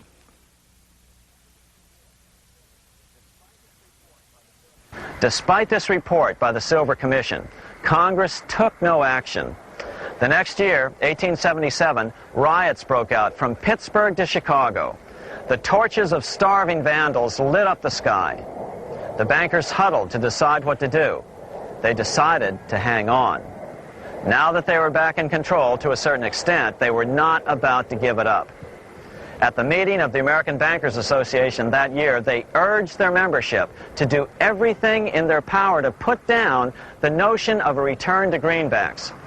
The ABA Secretary, James Buell, authored a letter to the members which blatantly called on the banks to subvert not only Congress, but the press. It is advisable to do all in your power to sustain such prominent daily and weekly newspapers, especially the agricultural and religious press, as will oppose the greenback issue of paper money, and that you will also withhold patronage from all applicants who are not willing to oppose the government issue of money. To repeal the act creating banknotes or to restore to circulation the government issue of money will be to provide the people with money and will therefore seriously affect our individual profits as bankers and lenders. See your congressman at once and engage him to support our interest that we may control legislation. As political pressure mounted in Congress for change, the press tried to turn the American people away from the truth. The New York Tribune put it this way on January 10th, 1878. "The capital of the country is organized at last, and we will see whether Congress will dare to fly in its face." But it didn't work entirely. On February 28, 1878, Congress passed the Sherman Law, allowing the minting of a limited number of silver dollars, ending the 5-year hiatus. This did not end gold backing of the currency, however, nor did it completely free silver. Previous to 1873, anyone who brought silver to the U.S. Mint could have it struck into silver dollars free of charge. No longer. But at least some money began to flow back into the economy again. With no further threat to their control, the bankers loosened up on loans, and the post-Civil War depression was finally ended. 3 years later, the American people elected Republican James Garfield president. Garfield understood how the economy was being manipulated. As a congressman, he had been chairman of the Appropriations Committee and was a member of Banking and Currency. After his inauguration, he slammed the money changers publicly in 1881. Whoever controls the volume of money in any country is absolute master of all industry and commerce. And when you realize that the entire system is very easily controlled, one way or another, by a few powerful men at the top, you will not have to be told how periods of inflation and depression originate. Unfortunately, within a few weeks of making this statement, on July 2nd of 1881, President Garfield was assassinated.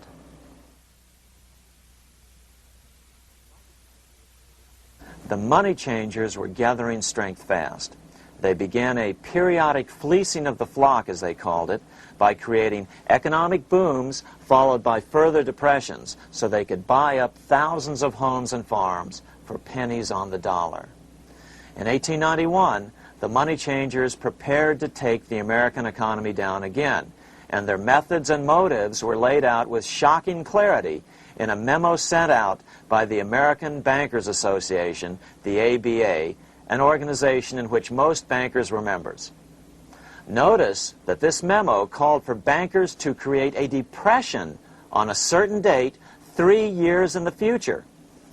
According to the congressional record, here's how it read in part. On September 1st, 1894, we will not renew our loans under any consideration. On September 1st, we will demand our money. We will foreclose and become mortgagees in possession. We can take 2/3 of the farms west of the Mississippi and thousands of them east of the Mississippi as well at our price. Then the farmers will become tenants, as in England. These depressions could be controlled because America was on the gold money standard. Since gold is scarce, it's one of the easiest commodities to manipulate. People wanted silver money legalized again so they could escape the stranglehold the money changers had on gold money. People wanted silver money reinstated, reversing Mr. Said's Act of 1873, by then called the Crime of '73. By 1896, the issue of more silver money had become the central issue in the presidential campaign. William Jennings Bryan, a senator from Nebraska, ran for president as a Democrat on the free silver issue. At the Democratic National Convention in Chicago, he made an emotional speech which won him the nomination, entitled Crown of Thorns and Cross of Gold. Though Bryan was only 36 years old at the time, this speech is widely regarded as the most famous oration ever made before a political convention. In the dramatic conclusion, Bryan said, "We will answer their demand for a gold standard by saying to them, you shall not press down upon the brow of labor this crown of thorns. You shall not crucify mankind upon a cross of gold." The bankers lavishly supported the Republican candidate, William McKinley, who favored the gold standard. The resulting contest was amongst the most fiercely contested presidential races in American history. Bryan made over 600 speeches in 27 states. The McKinley campaign got manufacturers and industrialists to inform their employees that if Bryan were elected, all factories and plants would close and there would be no work. The ruse succeeded. McKinley beat Bryan by a small margin. Bryan ran for president again in 1900 and in 1908, but fell short each time. During the 1912 Democratic Convention, Bryan was a powerful figure who helped Woodrow Wilson win the nomination.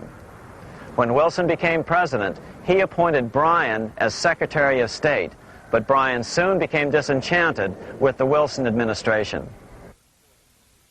Bryan served only 2 years in the Wilson administration before resigning in 1915 over the highly suspicious sinking of the Lusitania, the event which was used to drive America into World War I.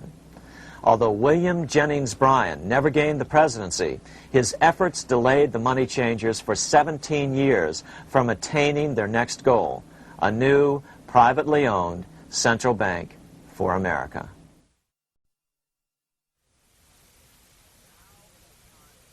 Now it was time for the money changers to get back to the business of a new private central bank for America. During the early 1900s, men like J.P. Morgan led the charge. One final panic would be necessary to focus the nation's attention on the supposed need for a central bank. The rationale was that only a central bank can prevent bank failures. Morgan was clearly the most powerful banker in America and a suspected agent for the Rothschilds. Morgan had helped finance John D. Rockefeller's Standard Oil empire. He had also helped finance the monopolies of Edward Harriman in railroads, of Andrew Carnegie in steel, and of others in numerous industries. But on top of that, J.P. Morgan's father, Junius Morgan, had been America's financial agent to the British. After his father's death, J.P. Morgan took on a British partner, Edward Grenfell, a longtime director of the Bank of England.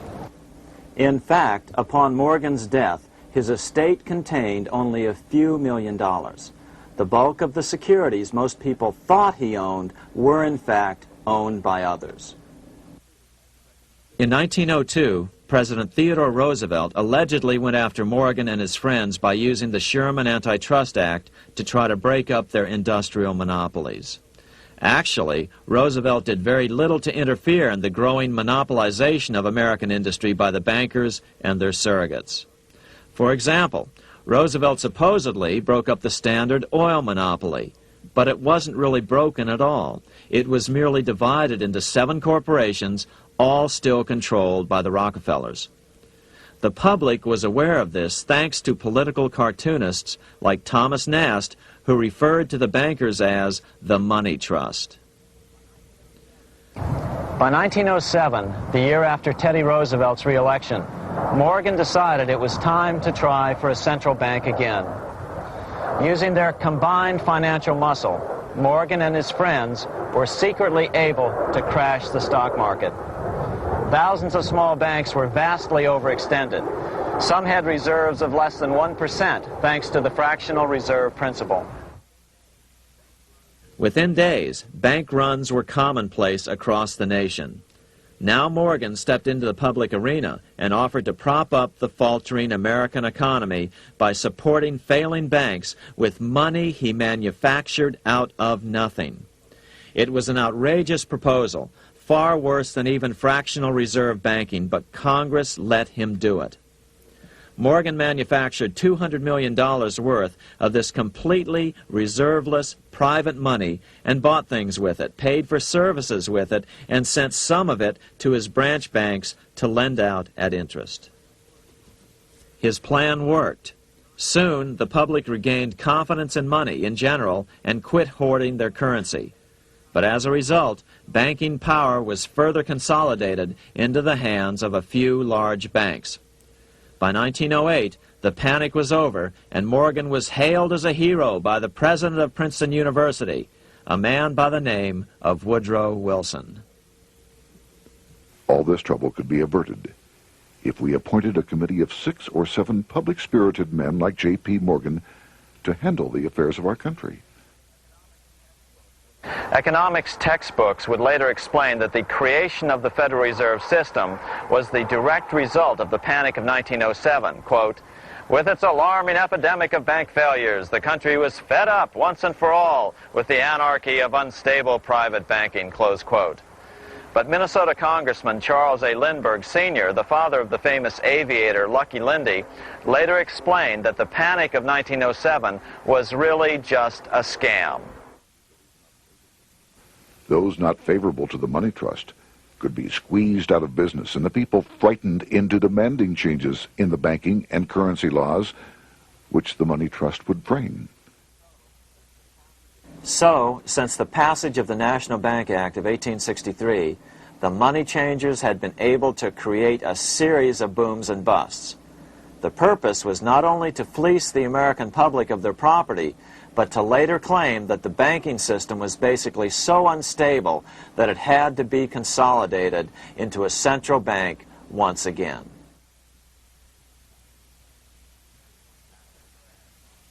After the crash, Teddy Roosevelt, in response to the panic of 1907, signed into law a bill creating something called the National Monetary Commission. The commission was to study the banking problem and make recommendations to Congress. Of course, the commission was packed with Morgan's friends and cronies. The chairman was a man named Senator Nelson Aldrich from Rhode Island. Aldrich represented the Newport, Rhode Island homes of America's richest banking families. His daughter married John D. Rockefeller, Jr., and together they had 5 sons: John, Nelson, who would become vice president in 1974, Lawrence, Winthrop, and David, the head of the Council on Foreign Relations and former chairman of Chase Manhattan Bank. As soon as the National Monetary Commission was set up, Senator Aldrich immediately embarked on a 2-year tour of Europe, where he consulted at length with the private central bankers in England, France, and Germany. The total cost of his trip alone to the taxpayers was $300,000, an astronomical sum in those days. Shortly after his return, on the evening of November 22, 1910, some of the wealthiest and most powerful men in America boarded Senator Aldrich's private rail car and in the strictest secrecy journeyed to this place, Jekyll Island, off the coast of Georgia. With the group came Paul Warburg. Warburg had been given a $500,000 per year salary to lobby for the passage of a privately owned central bank in America, by the investment firm Kuhn, Loeb and Company. Warburg's partner in this firm was a man named Jacob Schiff, the grandson of the man who shared the Green Shield house with the Rothschild family in Frankfurt. Schiff, as we'll find out later, was in the process of spending $20 million to finance the overthrow of the Tsar in Russia. These three European banking families, the Rothschilds, the Warburgs, and the Schiffs, were interconnected by marriage down through the years, just as their American banking counterparts, the Morgans, Rockefellers, and Aldriches were. Secrecy was so tight that all 7 primary participants were cautioned to use only first names to prevent servants from learning their identities. Years later, one participant, Frank Vanderlip, president of National City Bank of New York and a representative of the Rockefeller family, confirmed the Jekyll Island trip in a February 9, 1935 edition of the Saturday Evening Post. I was as secretive, indeed as furtive as any conspirator. Discovery, we knew, simply must not happen, or else all our time and effort would be wasted. If it were to be exposed that our particular group had got together and written a banking bill, that bill would have no chance whatever of passage by Congress. The participants came here to figure out how to solve their major problem, how to bring back a privately owned central bank. But there were other problems that needed to be addressed as well. First of all, the market share of the big national banks was shrinking fast. In the first 10 years of the century, the number of U.S. banks had more than doubled to over 20,000. By 1913, only 29% of all banks were national banks, and they held only 57% of all deposits. As Senator Aldrich later admitted in a magazine article, Before passage of this act, the New York bankers could only dominate the reserves of New York. Now, we are able to dominate the bank reserves of the entire country. therefore, something had to be done to bring these new banks under their control. As John D. Rockefeller put it, quote, "Competition is sin," close quote. Secondly, the nation's economy was so strong that corporations were starting to finance their expansions out of profits instead of taking out huge loans from large banks. In the first 10 years of the new century, 70% of corporate funding came from profits. In other words, American industry was becoming independent of the money changers, and that trend had to be stopped. All the participants knew that these problems could be hammered out into a workable solution. But perhaps their biggest problem was a public relations problem, the name of the new bank. That discussion took place right here in this room, one of the many conference rooms in this sprawling hotel, today known as the Jekyll Island Club Hotel. Aldrich believed that the word bank should not even appear in the name. Warburg wanted to call the legislation the National Reserve Bill or the Federal Reserve Bill. The idea here was to give the impression that the purpose of the new central bank was to stop bank runs, but also to conceal its monopoly character. However, it was Aldrich, the egotistical politician, who insisted it be called the Aldrich Bill. After 9 days at Jekyll Island, the group dispersed. The new central bank would be very similar to the old Bank of the United States. It would be given a monopoly over U.S. currency and create that money out of nothing. How does the Fed create money out of nothing? It's a four-step process. But first, a word on bonds. Bonds are simply promises to pay, or government IOUs. People buy bonds to get a secure rate of interest. At the end of the term of the bond, the government repays the bond plus interest, and the bond is destroyed. There are about $3.6 trillion worth of these loans or bonds at present. Now here's the Fed money-making process. Step 1. The Federal Open Market Committee approves the purchase of U.S. bonds on the open market. Step 2. The bonds are purchased by the Fed from whoever is offering them for sale on the open market. Step 3, the Fed pays for the bonds with electronic credits to the seller's bank, which in turn credits the seller's bank account. The trick is that these credits are based on nothing. The Fed just creates them.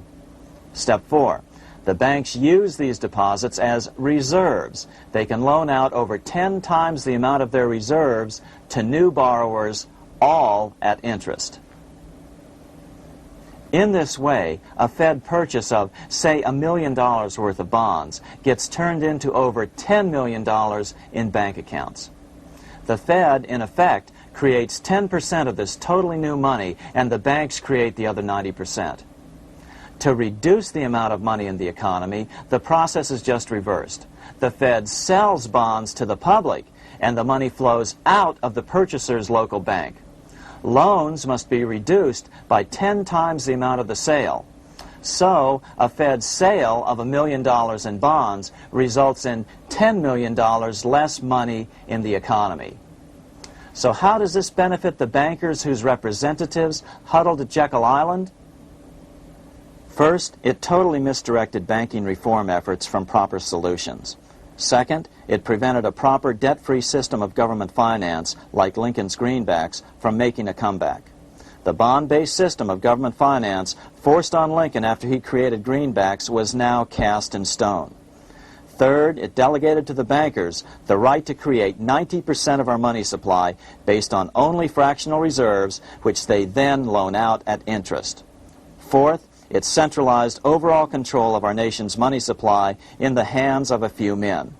Fifth, it established a central bank with a high degree of independence from effective political control. Soon after its creation, the Fed's great contraction in the early 1930s would cause the Great Depression. This independence has been enhanced since then through additional laws. In order to fool the public into thinking the government retained control, the plan called for the Fed to be run by a board of governors appointed by the President and approved by the Senate. But all the bankers had to do was to be sure their men got appointed to the board of governors. That wasn't hard. Bankers have money, and money buys influence over politicians.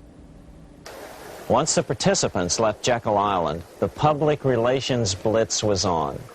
The big New York banks put together an educational fund of $5 million to finance professors at respected universities to endorse the new bank.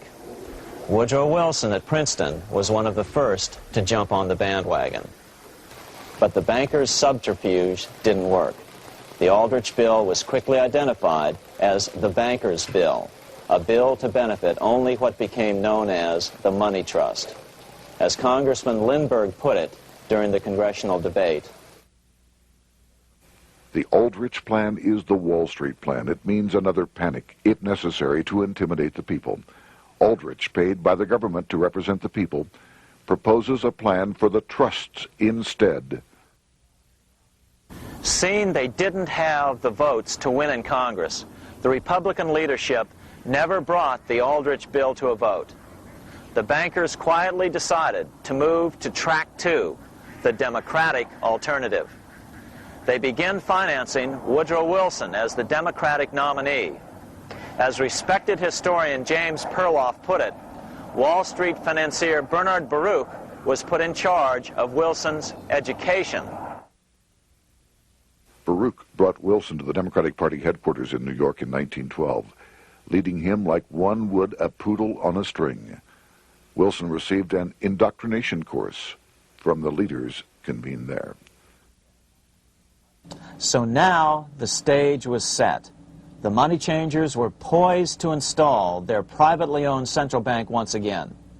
The damage President Andrew Jackson had done 76 years earlier had been only partly repaired with the passage of the National Bank Act during the Civil War. Since then, the battle had raged on across the decades. The Jacksonians became the greenbackers, who became the hardcore supporters of William Jennings Bryan. With Bryan leading the charge, these opponents of the money changers, ignorant of Baruch's tutelage, now threw themselves behind Democrat Woodrow Wilson. They and Bryan would soon be betrayed.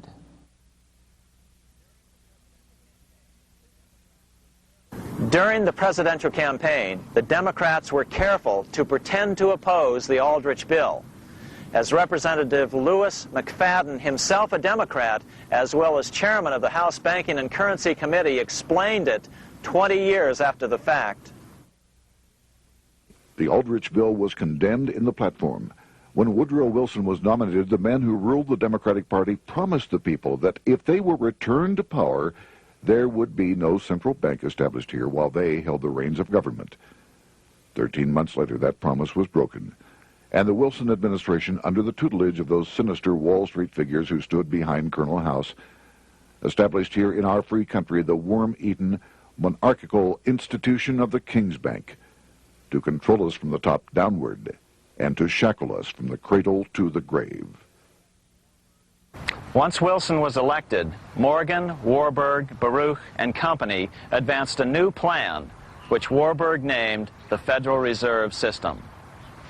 The Democratic leadership hailed the new bill, called the Glass-Owen bill, as something radically different from the Aldrich bill.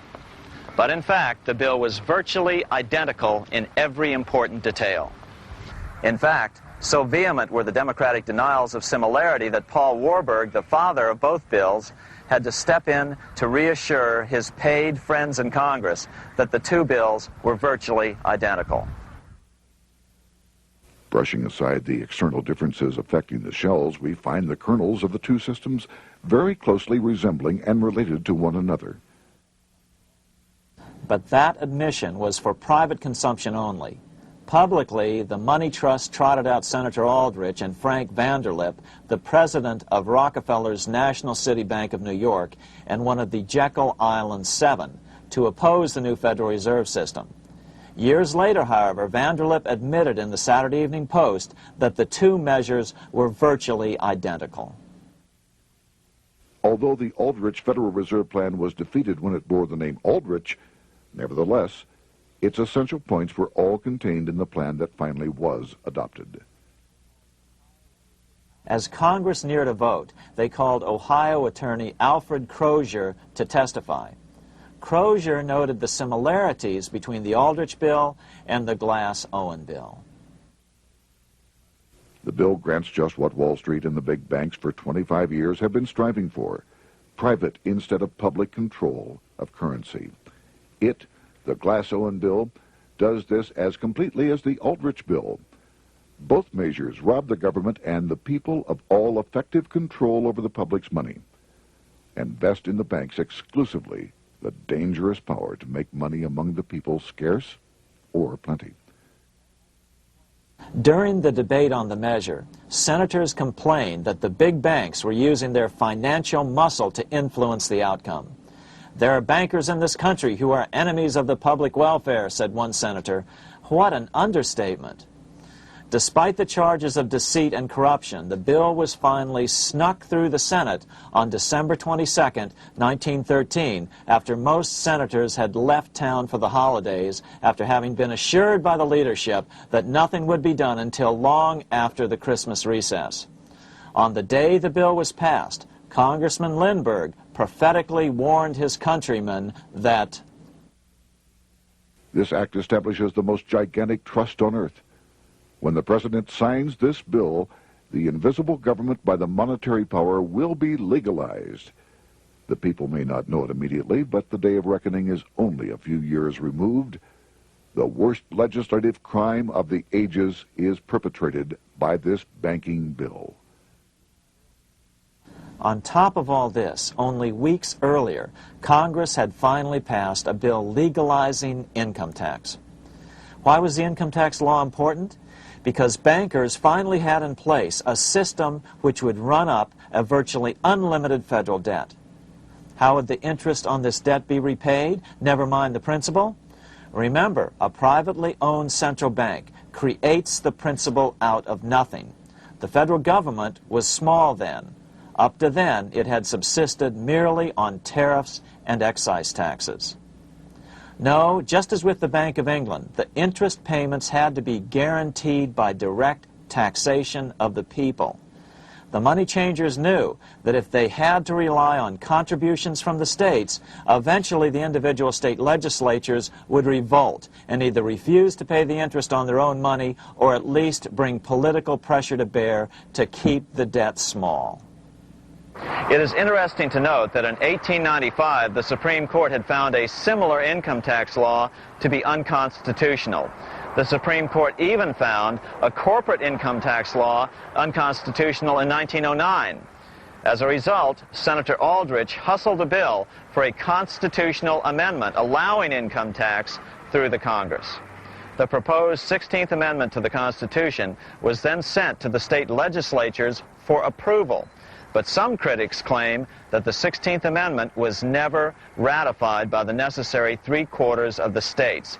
In other words, the 16th Amendment may not be legal. But the money changers were in no mood to debate the fine points. By October of 1913, Senator Aldrich had hustled the income tax bill through Congress. Without the power to tax the people directly and bypass the states, the Federal Reserve Bill would be far less useful to those who wanted to drive America deeply into their debt. A year after the passage of the Federal Reserve Bill, Congressman Lindbergh explained how the Fed created what we have come to call the business cycle and how they use it to their advantage. To cause high prices, all the Federal Reserve Board will do will be to lower the rediscount rate, producing an expansion of credit and a rising stock market. Then, when businessmen are adjusted to these conditions, it can check prosperity in mid-career by arbitrarily raising the rate of interest. It can cause the pendulum of a rising and falling market to swing gently back and forth by slight changes in the discount rate, or cause violent fluctuations by a greater rate variation. And in either case, it will possess inside information as to financial conditions and advanced knowledge of the coming change, either up or down. This is the strangest, most dangerous advantage ever placed in the hands of a special privileged class by any government that ever existed. The system is private, conducted for the sole purpose of obtaining the greatest possible profits from the use of other people's money. They know in advance when to create panics to their advantage. They also know when to stop panic. Inflation and deflation work equally well for them when they control finance. Congressman Lindbergh was correct on all points. What he didn't realize was that most European nations had already fallen prey to the central bankers decades or centuries earlier. But he also mentions the interesting fact that only 1 year later, the Fed had cornered the market in gold. This is how he put it, quote, "Already, the Federal Reserve banks have cornered the gold and gold certificates," close quote. But Congressman Lindbergh was not the only critic of the Fed. Congressman Lewis McFadden, the chairman of the House Banking and Currency Committee from 1920 to 1931, remarked that the Federal Reserve Act brought about a superstate controlled by international bankers and international industrialists acting together to enslave the world for their own pleasure. Notice how McFadden saw the international character of the stockholders of the Federal Reserve. Another chairman of the House Banking and Currency Committee in the 1960s, Wright Patman from Texas, put it this way. In the United States today, we have in effect two governments. We have the duly constituted government, then we have an independent, uncontrolled, and uncoordinated government in the Federal Reserve System, operating the money powers which are reserved to Congress by the Constitution. Even the inventor of the electric light, Thomas Edison, joined the fray in criticizing the system of the Federal Reserve. If our nation can issue a dollar bond, it can issue a dollar bill. The element that makes the bond good makes the bill good also. The difference between the bond and the bill is the bond lets money brokers collect twice the amount of the bond and an additional 20%, whereas the currency pays nobody but those who contribute directly in some useful way. It is absurd to say that our country can issue $30 million in bonds and not $30 million in currency. Both are promises to pay, but one promise fattens the usurers, and the other helps the people. 3 years after the passage of the Federal Reserve Act, even President Wilson began to have second thoughts about what had been unleashed during his first term in office. We have come to be one of the worst ruled, one of the most completely controlled governments in the civilized world, no longer a government of free opinion, no longer a government by a vote of the majority, but a government by the opinion and duress of a small group of dominant men. Some of the biggest men in the United States in the field of commerce and manufacture are afraid of something. They know that there is a power somewhere so organized, so subtle, so watchful, so interlocked, so complete, so pervasive, that they had better not speak above their breath when they speak in condemnation of it. Before his death in 1924, President Wilson realized the full extent of the damage he had done to America when he confessed, "I have unwittingly ruined my government." So finally, the money changers, those who profit by manipulating the amount of money in circulation, had their privately owned central bank installed again in America. The major newspapers, which they also owned, hailed passage of the Federal Reserve Act of 1913, telling the public that now depressions could be scientifically prevented. The fact of the matter was that now depressions could be scientifically created.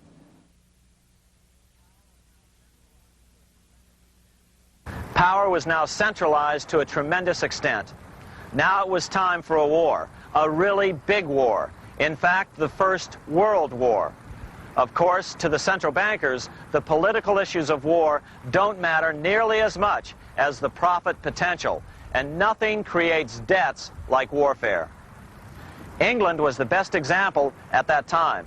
During the 119-year period between the founding of the Bank of England and Napoleon's defeat at Waterloo, England had been at war for 56 years, and much of the remaining time she'd been preparing for war.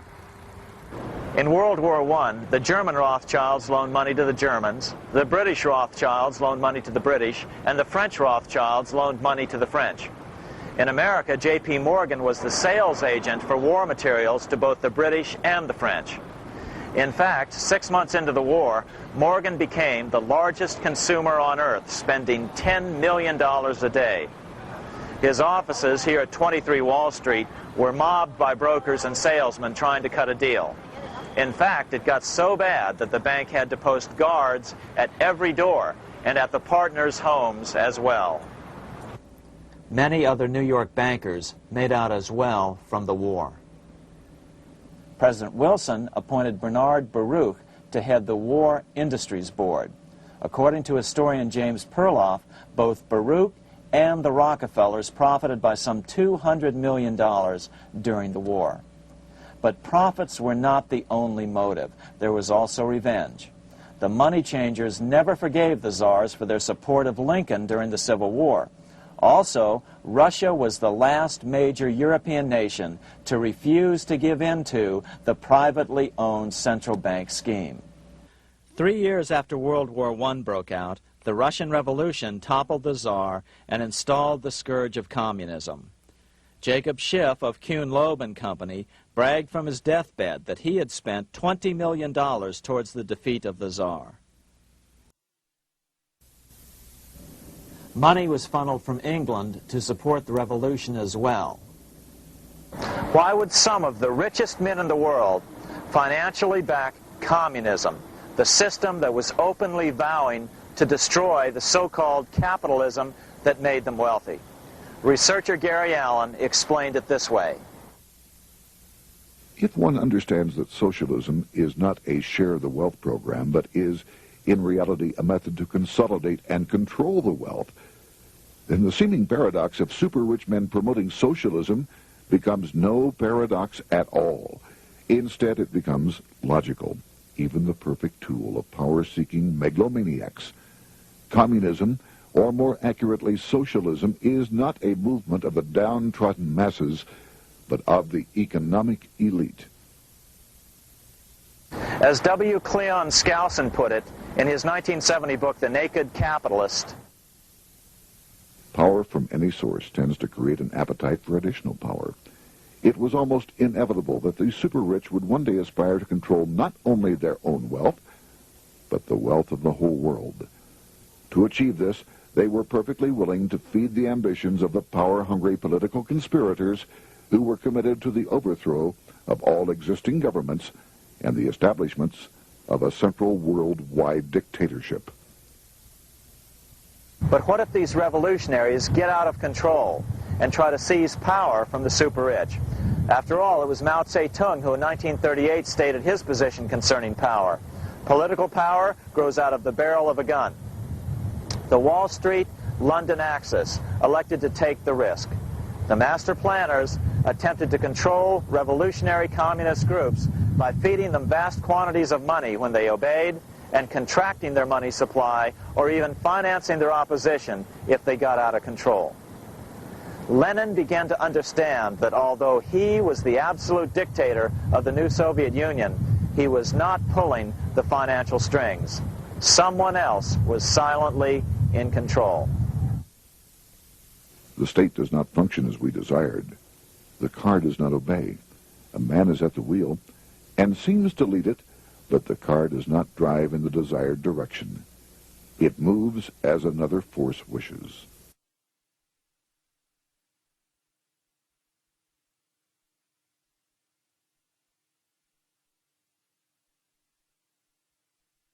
Who is behind it? Representative Louis T. McFadden, the chairman of the House Banking and Currency Committee throughout the 1920s and into the Great Depression years of the 1930s, explained it this way. The course of Russian history has indeed been greatly affected by the operations of international bankers. The Soviet government has been given United States Treasury funds by the Federal Reserve Board, acting through the Chase Bank. England has drawn money from us through the Federal Reserve banks and has relent it at high rates of interest to the Soviet government. The Dnipro Dam was built with funds unlawfully taken from the United States Treasury by the corrupt and dishonest Federal Reserve Board and the Federal Reserve banks. In other words, the Fed and the Bank of England, at the behest of the international bankers who controlled them, were creating a monster, one which would fuel 7 decades of unprecedented communist revolution, warfare, and most importantly, debt. In case you think there's some chance that the money changers got communism going and then lost control, in 1992, the Washington Times reported that Russian President Boris Yeltsin was upset that most of the incoming foreign aid was being siphoned off, quote, straight back into the coffers of Western banks in debt service, close quote. No one in his right mind would claim that a war as large as World War I had a single cause. Wars are complex things with many causative factors. But on the other hand, it would also be equally foolish to ignore as a prime cause of World War I those who would profit the most from the war. The role of the money changers is no wild conspiracy theory. They had a motive, a short-ranged, self-serving motive, as well as a long-range political motive of advancing totalitarian governments, with the money changers maintaining the financial clout to control whatever politician might emerge as the leader. Next, we'll see what the money changers' ultimate political goal is for the world.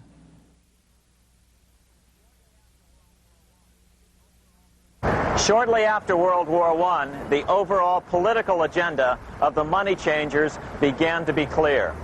Now that they controlled national economies individually, the next step was the ultimate form of consolidation, world government. The new world government proposal was given top priority at the Paris Peace Conference after World War I. It was called the League of Nations, but much to the surprise of Paul Warburg and Bernard Baruch, who attended the peace conference with President Wilson, the world was not yet ready to dissolve national boundaries. Nationalism still beats strong in the human breast. For example, Lord Curzon, the British Foreign Secretary, called the League of Nations a good joke, even though it was the stated policy of the British government to support it. To the humiliation of President Wilson, the U.S. Congress wouldn't ratify the League either, despite the fact that it had been ratified by many other nations. Without money flowing from the U.S. Treasury, the League died. After World War I, the American public had grown tired of the internationalist policies of Democrat Woodrow Wilson. In the presidential election of 1920, Republican Warren Harding won a landslide victory with over 60% of the vote. Harding was an ardent foe of both Bolshevism and the League of Nations. His election, which opened a 12-year run of Republican presidents in the White House, led to an unprecedented era of prosperity known as the Roaring Twenties. Despite the fact that the war had brought America a debt 10 times larger than its Civil War debt, still the American economy surged. Gold had poured into the country during the war, and it continued to do so afterwards. In the early 1920s, the governor of this bank, the Federal Reserve Bank of New York, a man named Benjamin Strong, met frequently with the secretive and eccentric governor of the Bank of England, Montague Norman. Norman was determined to replace the gold England had lost to the U.S. during World War I and return the Bank of England to its former position of dominance in world finance. On top of that, rich with gold, the American economy might get out of control again, just like it had done after the Civil War.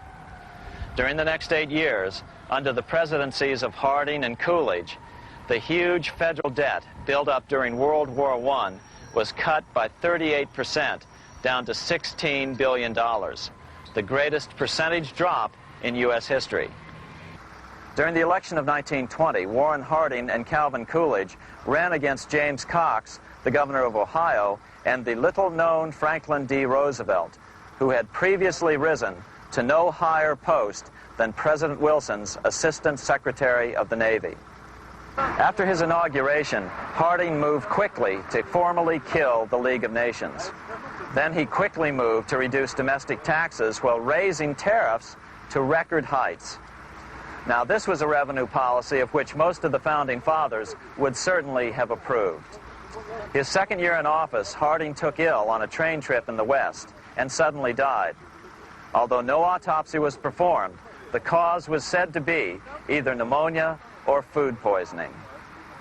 When Coolidge took over, he continued Harding's domestic economic policy of high tariffs on imports while cutting income taxes. As a result, the economy grew at such a rate that net revenue still increased. Now that had to be stopped. So just as they'd done so frequently before, the money changers decided it was time to crash the American economy. The Federal Reserve began flooding the country with money. They increased the money supply by 62% during these years. Money was plentiful. This is why it was known as the Roaring Twenties. Before his death in 1919, former President Teddy Roosevelt warned the American people what was going on. As reported in the March 27, 1922 edition of the New York Times, Roosevelt said, "These international bankers and Rockefeller Standard Oil interests control the majority of newspapers and the columns of these papers to club into submission or drive out of public office officials who refuse to do the bidding of the powerful, corrupt cliques which compose the invisible government." Just one day before, in the New York Times, the mayor of New York, John Hylan, quoted Roosevelt and blasted those he saw as taking control of America, its political machinery, and its press. The warning of Theodore Roosevelt has much timeliness today, for the real menace of our republic is this invisible government which, like a giant octopus, sprawls its slimy length over city, state, and nation. It seizes in its long and powerful tentacles our executive officers, our legislative bodies, our schools, our courts, our newspapers, and every agency created for the public protection. To depart from mere generalizations, let me say that at the head of this octopus are the Rockefeller Standard Oil interest and a small group of powerful banking houses generally referred to as the international bankers. The little coterie of powerful international bankers virtually run the United States government for their own selfish purposes. They practically control both parties, write political platforms, make cat's paws of party leaders, use the leading men of private organizations, and resort to every device to place in nomination for high public office only such candidates as will be amenable to the dictates of corrupt big business. These international bankers and Rockefeller Standard Oil interests control the majority of newspapers and magazines in this country.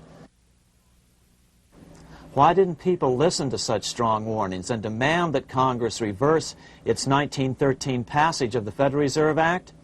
Because remember, it was the 1920s. A steady increase in bank loans contributed to a rising market. In other words, just as it is today, in times of prosperity, no one wants to worry about economic issues. But there was a dark side to all this prosperity. Businesses expanded and became strung out on credit. Speculation in the booming stock market became rampant. Although everything looked rosy, it was a castle made of sand. When all was in readiness, in April of 1929, Paul Warburg, the father of the Federal Reserve, sent out a secret advisory warning his friends that a collapse and nationwide depression was certain. In August of 1929, the Fed began to tighten money.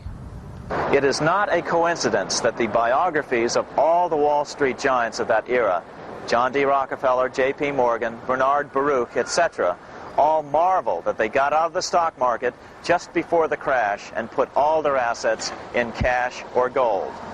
On October 24th, 1929, the big New York bankers called in their 24-hour broker call loans. This meant that both stockbrokers and customers had to dump their stocks on the market to cover their loans, no matter what price they had to sell them for. As a result, the market tumbled, and that day was known as Black Thursday. According to John Kenneth Galbraith, writing in The Great Crash, 1929, at the height of the selling frenzy, Bernard Baruch brought Winston Churchill into the visitors' gallery of the New York Stock Exchange here to witness the panic and impress him with his power over the wild events down on the floor. Congressman Louis McFadden, chairman of the House Committee on Banking and Currency from 1920 to 1931, knew who to blame. He accused the Fed and the international bankers of orchestrating the crash. It was not accidental. It was a carefully contrived occurrence. The international bankers sought to bring about a condition of despair here so that they might emerge as rulers of us all. But McFadden went even farther. He openly accused them of causing the crash in order to steal America's gold. In February 1931, in the midst of the Depression, he put it this way. I think it can hardly be disputed that the statesmen and financiers of Europe are ready to take almost any means to reacquire rapidly the gold stock which Europe lost to America as the result of World War I.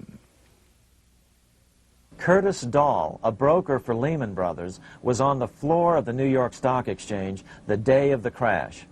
In his 1970 book, FDR, My Exploited Father-in-Law, he explained that the crash was triggered by the planned sudden shortage of call money in the New York money market. Actually, it was the calculated shearing of the public by the world money powers triggered by the planned sudden shortage of call money in the New York money market.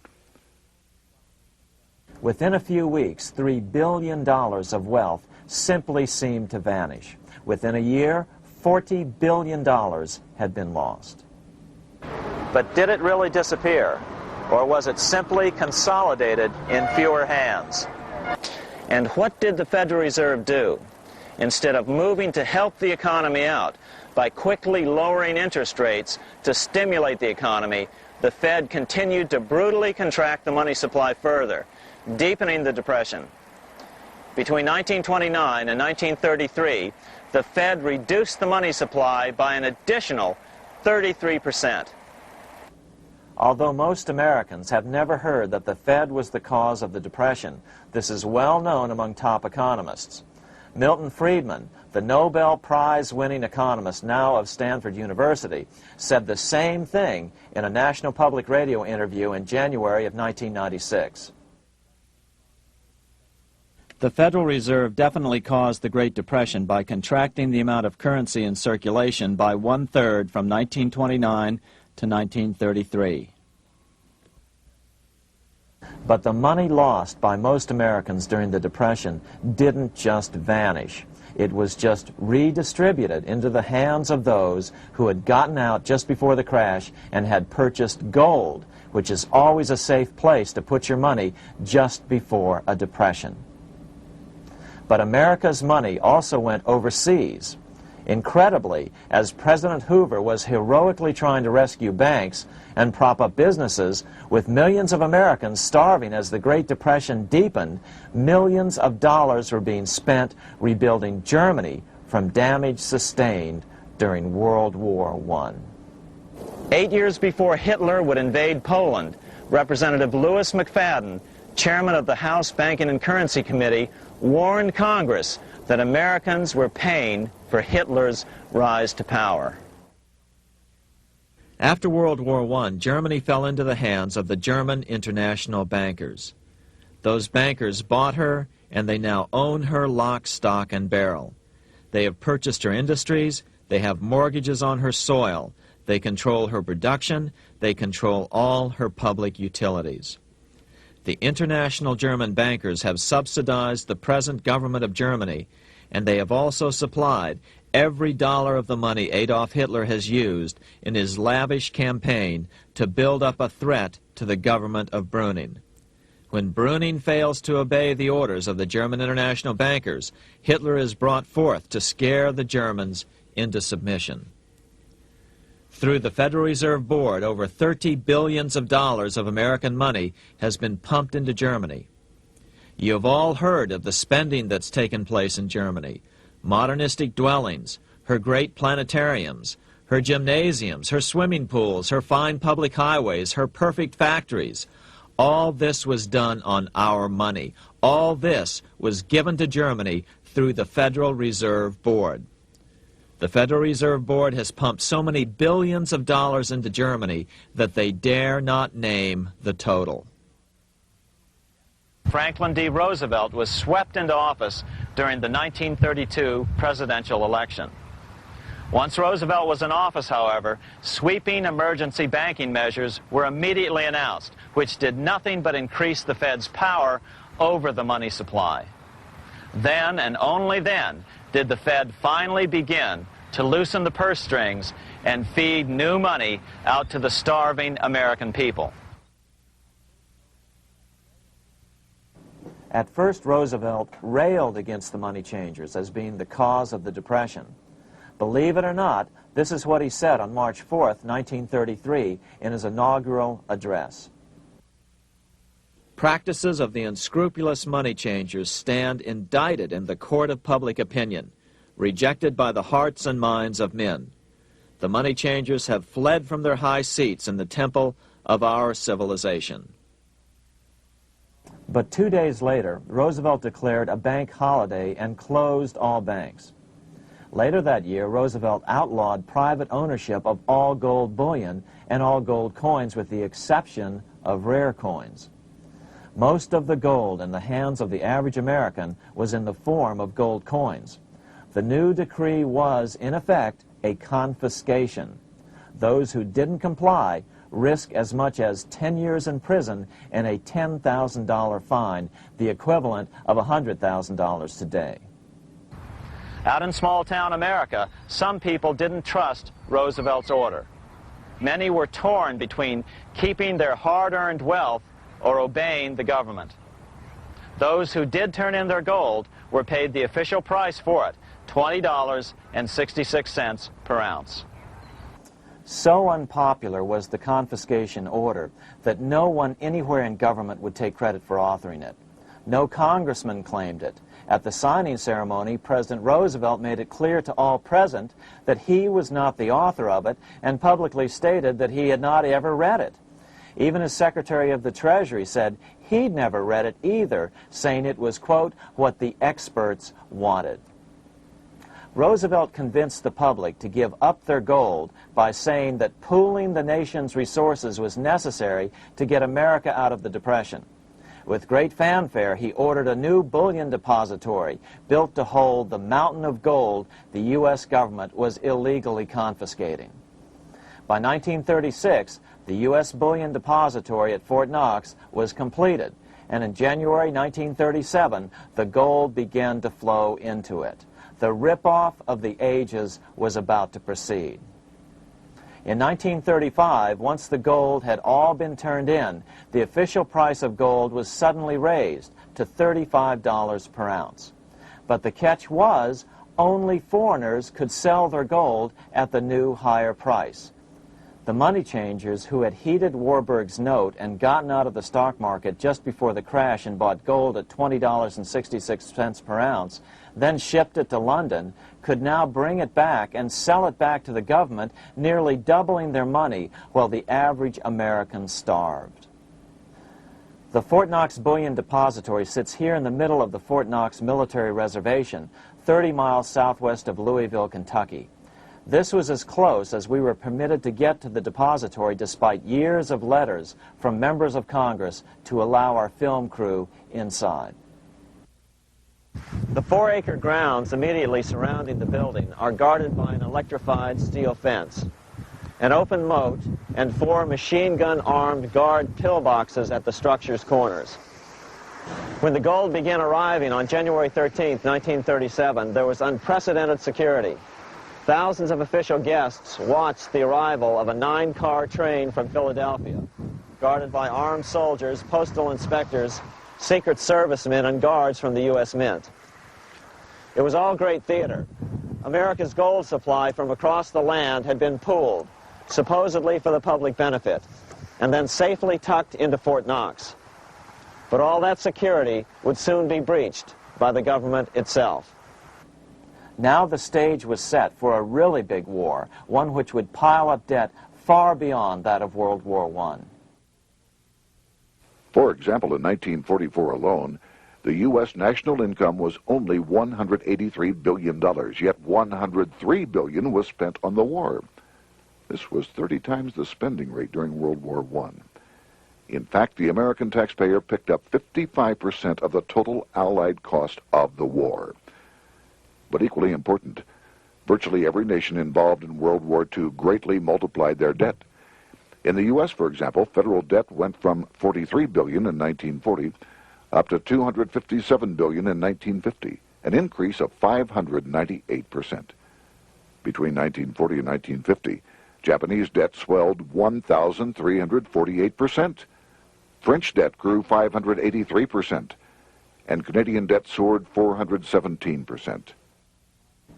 After the war, the world was now divided into 2 economic camps: communist command economies on the one hand versus monopoly capitalists on the other, set to fight it out in one perpetual and highly profitable arms race. It was finally time for the central bankers to embark in earnest on their 3-step plan to centralize the economic systems of the entire world and finally bring about their global government or New World Order. The phases of this plan were: Step 1, central bank domination of national economies worldwide. Step 2, centralized regional economies through organizations such as the European Monetary Union and regional trade unions such as NAFTA. Step 3, centralize the world economy through a world central bank, a world money, and ending national independence through abolition of all tariffs by treaties like GATT. Step 1 was completed long ago. Steps 2 and 3 are far advanced, nearing completion. What about gold? Among central banks, the largest holder of gold is now the IMF. It and central banks now control 2/3 of the world's gold supply, giving them the ability to manipulate the gold market. Remember the money changer's golden rule: he who has the gold makes the rules. But before we get into solutions to our problem, let's take a look at what happened to all that gold in Fort Knox.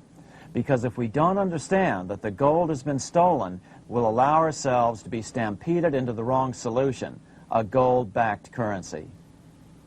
Most Americans still believe that the gold is still here at Fort Knox. At the end of World War II, Fort Knox contained over 700 million ounces of gold, an incredible 70% of all the gold in the world. How much remains? No one knows. Despite the fact that federal law requires an annual physical audit of Fort Knox gold, the Treasury has consistently refused to conduct one. The truth is that a reliable audit of whatever remains here has not been conducted since President Eisenhower ordered one in 1953. Where did America's gold in Fort Knox go? Over the years, it was sold off to European money changers at the $35 per ounce price. Remember, this was during a time when it was illegal for Americans to buy any of their own gold from Fort Knox. In fact, there was a very infamous case where the Firestone family set up a string of dummy corporations to purchase Fort Knox gold and keep it in Switzerland, never hitting U.S. shores. They were eventually caught, however, and successfully prosecuted. Finally, by 1971, all the pure gold had been secretly removed from Fort Knox, drained back to London. Once the gold was gone from Fort Knox, President Nixon closed the gold window by repealing Roosevelt's Gold Reserve Act of 1934, finally making it legal once again for Americans to buy gold. Naturally, gold prices immediately began to soar. 9 years later, gold sold for $880 per ounce, 25 times what the gold in Fort Knox was sold for. One would think that eventually someone in the government would get wind of what was happening and blow the whistle. The largest fortune in the history of the world stolen. Shades of the old James Bond film, Goldfinger. Well, as a matter of fact, Ian Fleming, the author of the James Bond series, was head of the British counterintelligence service, MI5. Some believe in the intelligence community that he wrote much of his fiction as a warning, as many authors of fiction do. If the removal of all the good delivery gold from Fort Knox can be viewed as a deliberate raid on the U.S. Treasury, then such an operation might well have been years in the making, namely 40 years. Certainly enough time for Fleming to get wind of it and try to prevent it. So just how did the story of the Fort Knox gold robbery get out? It all started with an article in a New York periodical in 1974. The article charged that the Rockefeller family was manipulating the Federal Reserve to sell off Fort Knox gold at bargain basement prices to anonymous European speculators. 3 days later, the anonymous source of the story, Louise Auchincloss Boyer, mysteriously fell to her death from the window of her 10th floor apartment in New York. How would Mrs. Boyer have known of the Rockefeller connection to the Fort Knox gold heist? She was the longtime secretary of Nelson Rockefeller. For the next 14 years, this man, Ed Durrell, a wealthy Ohio industrialist, devoted himself to a quest for the truth concerning the Fort Knox gold. He wrote thousands of letters to over 1,000 government and banking officials, trying to find out how much gold was really left and where the rest of it had gone. Edith Roosevelt, the granddaughter of President Teddy Roosevelt, questioned the actions of the government in a March 1975 edition of the New Hampshire Sunday News.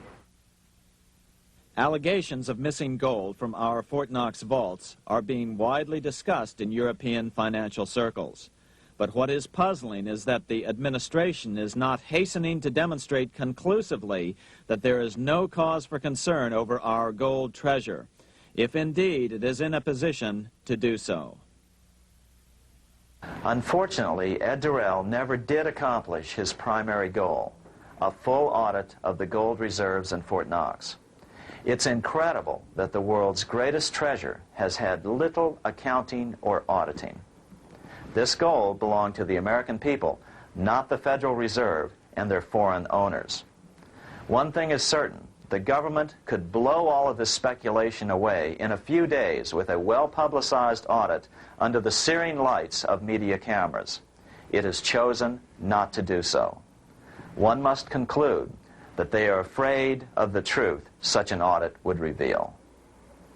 What is the government so afraid of? Here's the answer.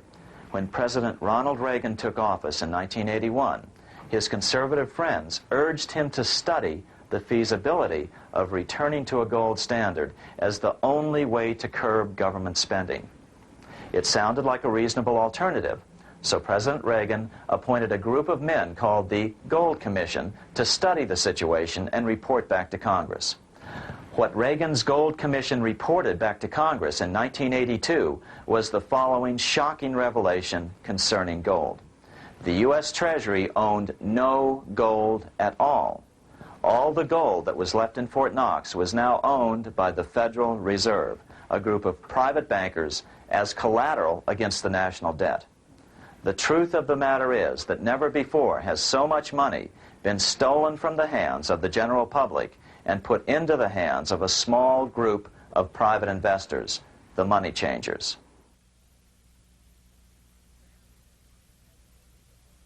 I'm standing in front of the headquarters of the International Monetary Fund located in Washington, D.C.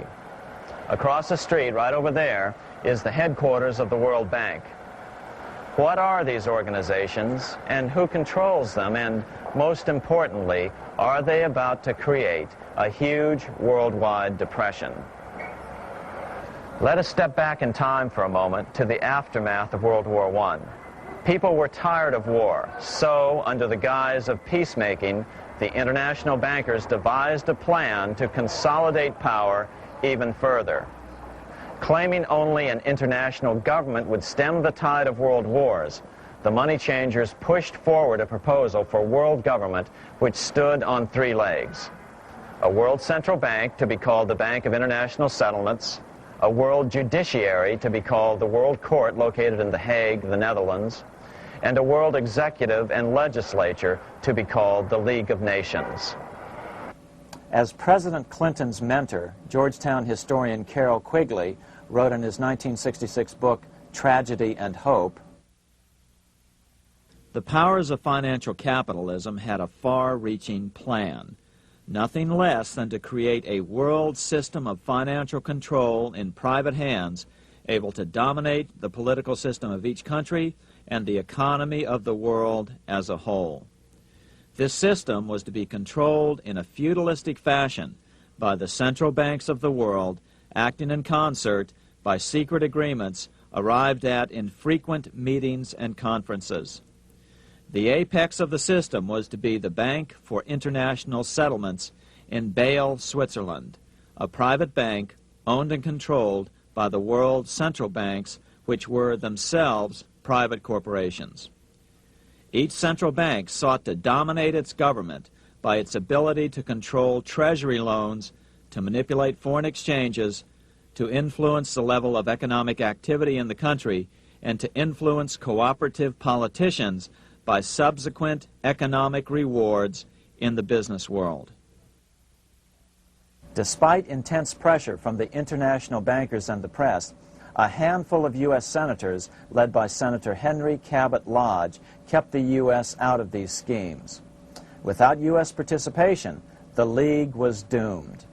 Incredibly, even though the U.S. rejected the World Central Bank, the BIS, the New York Federal Reserve ignored its government and arrogantly sent representatives to Switzerland to participate in the central bankers' meeting right up until 1994, when the U.S. was finally officially dragged into it. Their world government schemes thwarted, the bankers resorted to the old formula: another war to wear down the resistance to world government while reaping handsome profits.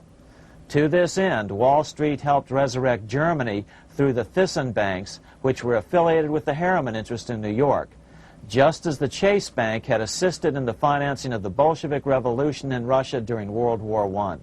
Chase Bank was controlled by the Rockefeller family. Subsequently, it was merged with Warburg's Manhattan Bank to form the Chase Manhattan Bank. Now this has merged with Chemical Bank of New York, making it the largest Wall Street bank. Their strategy worked. Even before World War II was over, world government was back on track.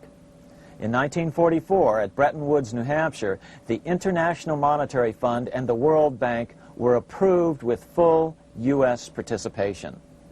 The Second League of Nations, renamed the United Nations, was approved in 1945.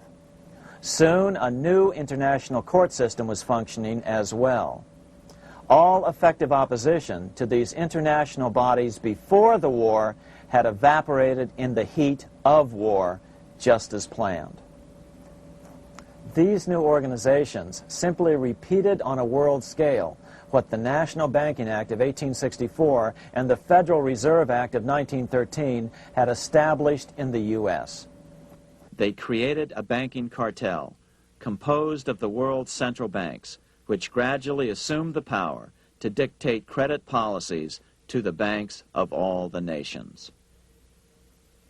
For example, just as the Federal Reserve Act authorized the creation of a new national fiat currency called Federal Reserve Notes, the IMF has been given the authority to issue a world fiat money called Special Drawing Rights, or SDRs. To date, the IMF has created in excess of $30 billion worth of SDRs. Member nations are being pressured to make their currencies fully exchangeable for SDRs. In 1968, Congress approved laws authorizing the Fed to accept SDRs as reserves in the U.S. and to issue Federal Reserve notes in exchange for SDRs. What does that mean? It means that in the U.S., SDRs are already a part of our lawful money. And what about gold? SDRs are already partially backed by gold. And with 2/3 of world gold now in the hands of central banks, the money changers can go about structuring the world's economic future in whichever way they deem most profitable. Keep in mind, just as the Fed is controlled by its Board of Governors, the IMF is controlled by its Board of Governors, which are either the heads of the different central banks or the heads of the various national treasury departments dominated by their central banks. Voting power in the IMF gives the U.S. and the U.K., that is to say the Fed and the Bank of England, effective control.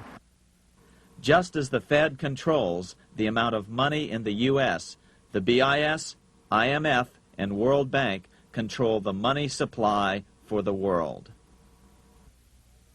So we see the repetition of the old goldsmith's fraud replicated on the national scale with central banks like the Fed and on the international scale by the three arms of the world central bank. Is this organization of the BIS, the IMF, and the World Bank, which we refer to collectively as the World Central Bank, presently expanding and contracting world credit? Yes. Regulations put into effect in 1988 by the BIS required the world's bankers to raise their capital and reserves to 8% of liabilities by 1992. Increased capital requirements put an upper limit to the fractional reserve lending, similar to the way cash reserve requirements do. What has this seemingly insignificant regulation made in a Swiss city 8 years ago meant to the world? It means our banks cannot loan more and more money to buy more and more time before the next depression, as a maximum loan ratio is now set. It means those nations with the lowest bank reserves in their systems have already felt the terrible effects of this credit contraction as their banks scrambled to raise money to increase their reserves to 8%. To raise the money, they had to sell stocks, which depressed their stock markets and began the depression first in their countries. Japan, which in 1988 had among the lowest capital and reserve requirements and thus was the most affected by the regulation, has experienced a financial crash which began almost immediately in 1989, which has wiped out a staggering 50% of the value of its stock market since 1990 and 60% of the value of its commercial real estate. The Bank of Japan has lowered its interest rates to 1/2 of 1%, practically giving away money to resurrect the economy, but still the depression worsens. Due to the $20 billion U.S. bailout of Mexico, the financial collapse in that nation is already known here. Yet despite the bailout, the economy continues to be a disaster. One huge debt after another is rolled over as new loans are being made simply to enable Mexico to pay the interest on the old loans. In the south of Mexico, the poor have been in open revolt as every spare peso is being siphoned out of the country to make interest payments. It is important to note that a radical transfer of power is taking place as nations become subservient to a supranational world central bank controlled by a handful of the world's richest bankers. As the IMF creates more and more SDRs by the stroke of a pen on IMF ledgers, more and more nations borrow them to pay interest on their mounting debts and gradually fall under the control of the faceless bureaucrats of the World Central Bank. As the worldwide depression worsens and spreads, this will give the World Central Bank the power of economic life and death over these nations. It will decide which nations will be permitted to receive further loans and which nations will starve. Despite all the rhetoric about development and the alleviation of poverty, the result is a steady transfer of wealth from the debtor nations to the money changers' central banks which control the IMF and the World Bank. For example, in 1992, the third world debtor nations, which borrowed from the World Bank, paid $198 million more to the central banks of the developed nations for World Bank-funded purposes than they received from the World Bank. All this increases their permanent debt in exchange for temporary relief of poverty caused by prior borrowings. Already, these repayments exceed the amount of the new loans. By 1992, Africa's external debt had reached $290 billion, 2.5 times greater than in 1980, resulting in skyrocketing infant mortality rates and unemployment, deterioration of schools, housing, and the general health of the people. The entire world faces the immeasurable suffering already destroying the third world and now Japan, all for the benefit of the money changers. As one prominent Brazilian politician put it, "The Third World War has already started. It is a silent war, not for that reason any less sinister. The war is tearing down Brazil, Latin America, and practically all the Third World. Instead of soldiers dying, there are children. It is a war over the Third World debt, one which has as its main weapon interest, a weapon more deadly than the atom bomb, more shattering than a laser beam."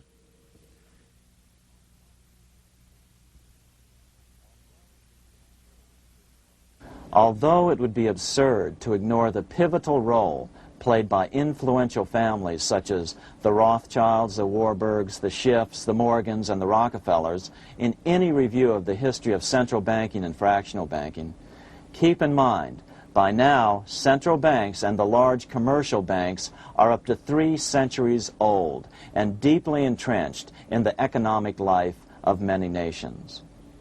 These banks are no longer dependent on clever individuals such as a Nathan Rothschild. Years ago, the question of ownership was important, but no longer. For example, both the Bank of England and the Bank of France were nationalized after World War II, and nothing changed, nothing at all. They endure and continue to grow, now protected by numerous laws, paid politicians, and mortgaged media, untouched by the changing of generations.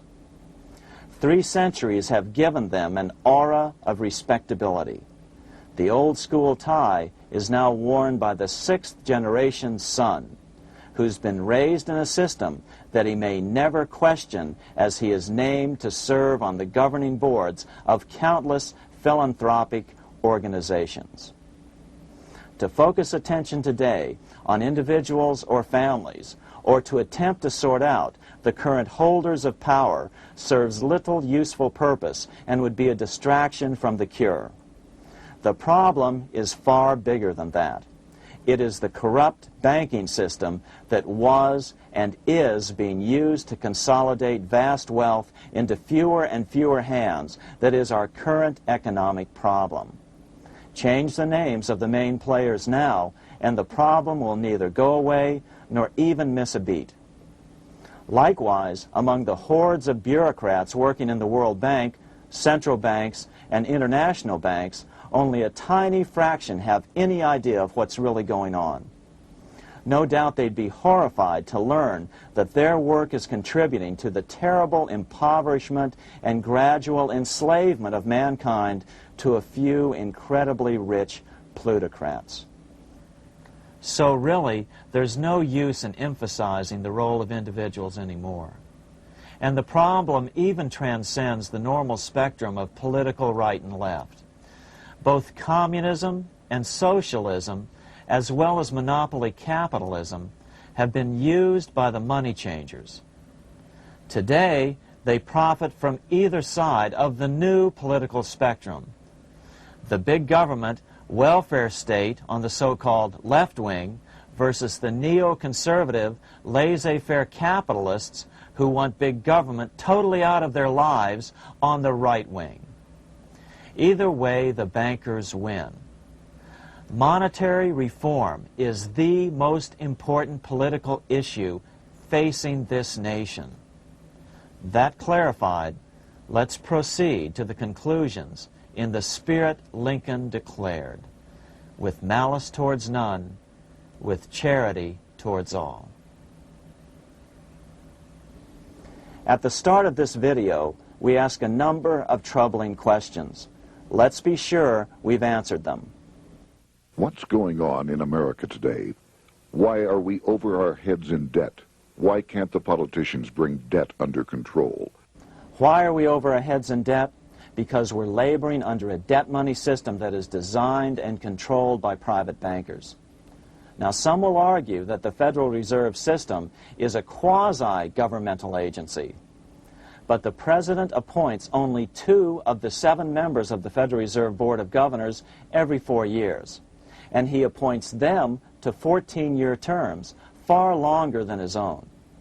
The Senate does confirm those appointments, but the whole truth is that the President wouldn't dare appoint anyone to that board of whom Wall Street does not approve. Of course, this does not preclude the possibility that some honorable men may be appointed to the Board of Governors. But the fact is that the Fed is specifically designed to operate independently of our government, as are nearly all other central banks. Some argue that the Fed promotes monetary stability. We saw the current head of the Bank of England, Eddie George, claim that this was the most important role of a central bank. In fact, the Fed's record of stabilizing the economy shows it to be a miserable failure in this regard. Within the first 25 years of its existence, the Fed caused 3 major economic downturns, including the Great Depression, and for the last 30 years has shepherded the American economy into a period of unprecedented inflation. Again, this is not some wild conspiracy theory. It's a well-known fact among top economists. As Nobel Prize-winning economist Milton Friedman put it, the stock of money, prices, and output was decidedly more unstable after the establishment of the Federal Reserve System than before. The most dramatic period of instability in output was, of course, the period between the 2 wars, which includes the severe monetary contractions of 1920-21, 1929-33, and 1937-38. No other 20-year period in American history contains as many as 3 such severe contractions. This evidence persuades me that at least a third of the price rise during and just after World War I is attributable to the establishment of the Federal Reserve System, and that the severity of each of the major contractions, 1920-21, 1929-33, and 1937-38, is directly attributable to acts of commission and omission by the reserve authorities. Any system which gives so much power and so much discretion to a few men so that mistakes, excusable or not, can have such far-reaching effects is a bad system. It is a bad system to believers in freedom just because it gives a few men such power without any effective check by the body politic. This is the key political argument against an independent central bank. To paraphrase Clemenceau, money is much too serious a matter to be left to the central bankers. We must learn from our history before it is too late. Why can't politicians control the federal debt? Because all our money is created out of debt. Again, it's a debt money system. Our money is created initially by the purchase of U.S. bonds. The public buys bonds like savings bonds, the banks buy bonds, foreigners buy bonds, and when the Fed wants to create more money in the system, it buys bonds, but pays for them with a simple bookkeeping entry which it creates out of nothing. Then this new money created by the Fed is multiplied by a factor of 10 by the banks thanks to the fractional reserve principle. So although the banks don't create currency, they do create checkbook money or deposits by making new loans. They even invest some of this created money. In fact, over $1 trillion of this privately created money has been used to purchase U.S. bonds on the open market, which provides the banks with roughly $50 billion in interest, risk-free, each year, less the interest they pay to some depositors. In this way, through fractional reserve lending, banks create over 90% of the money and therefore cause over 90% of our inflation. What can we do about all this? Fortunately, there's a way to fix the problem fairly easily, speedily, and without any serious financial problems. We can get our country totally out of debt in 1 to 2 years by simply paying off these U.S. bonds with debt-free U.S. notes, just like Lincoln issued. Of course, that by itself would create tremendous inflation, since our currency is presently multiplied by the fractional reserve banking system. But here's the ingenious solution, advanced in part by Milton Friedman, to keep the money supply stable and avoid inflation and deflation while the debt is retired. As the Treasury buys up its bonds on the open market with U.S. notes, the reserve requirements of your hometown local bank will be proportionally raised, so the amount of money in circulation remains constant. As those holding bonds are paid off in U.S. notes, they will deposit this money, thus making available the currency then needed by the banks to increase their reserves. Once all the U.S. bonds are replaced with U.S. notes, banks will be at 100% reserve banking instead of the fractional reserve system currently in use. From this point on, the former Fed buildings will only be needed as a central clearinghouse for checks and as vaults for U.S. notes. The Federal Reserve Act will no longer be necessary and could be repealed. Monetary power can be transferred back to the Treasury Department. There would be no further creation or contraction of money by banks. By doing it this way, our national debt can be paid off in a single year or so, and the Fed and fractional reserve banking abolished, without national bankruptcy, financial collapse, inflation or deflation, or any significant change in the way the average American goes about his business. To the average person, the primary difference would be that for the first time since the Federal Reserve Act was passed in 1913, taxes would begin to go down. Now there's a real national blessing for you, rather than for Hamilton's banker friends. Now let's take a look at these proposals in more detail.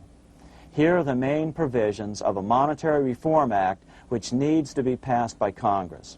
We've drafted a proposed Monetary Reform Act which follows at the end of this tape. Of course, variations with the same results would be equally welcome. 1. Pay off the debt with debt-free U.S. notes.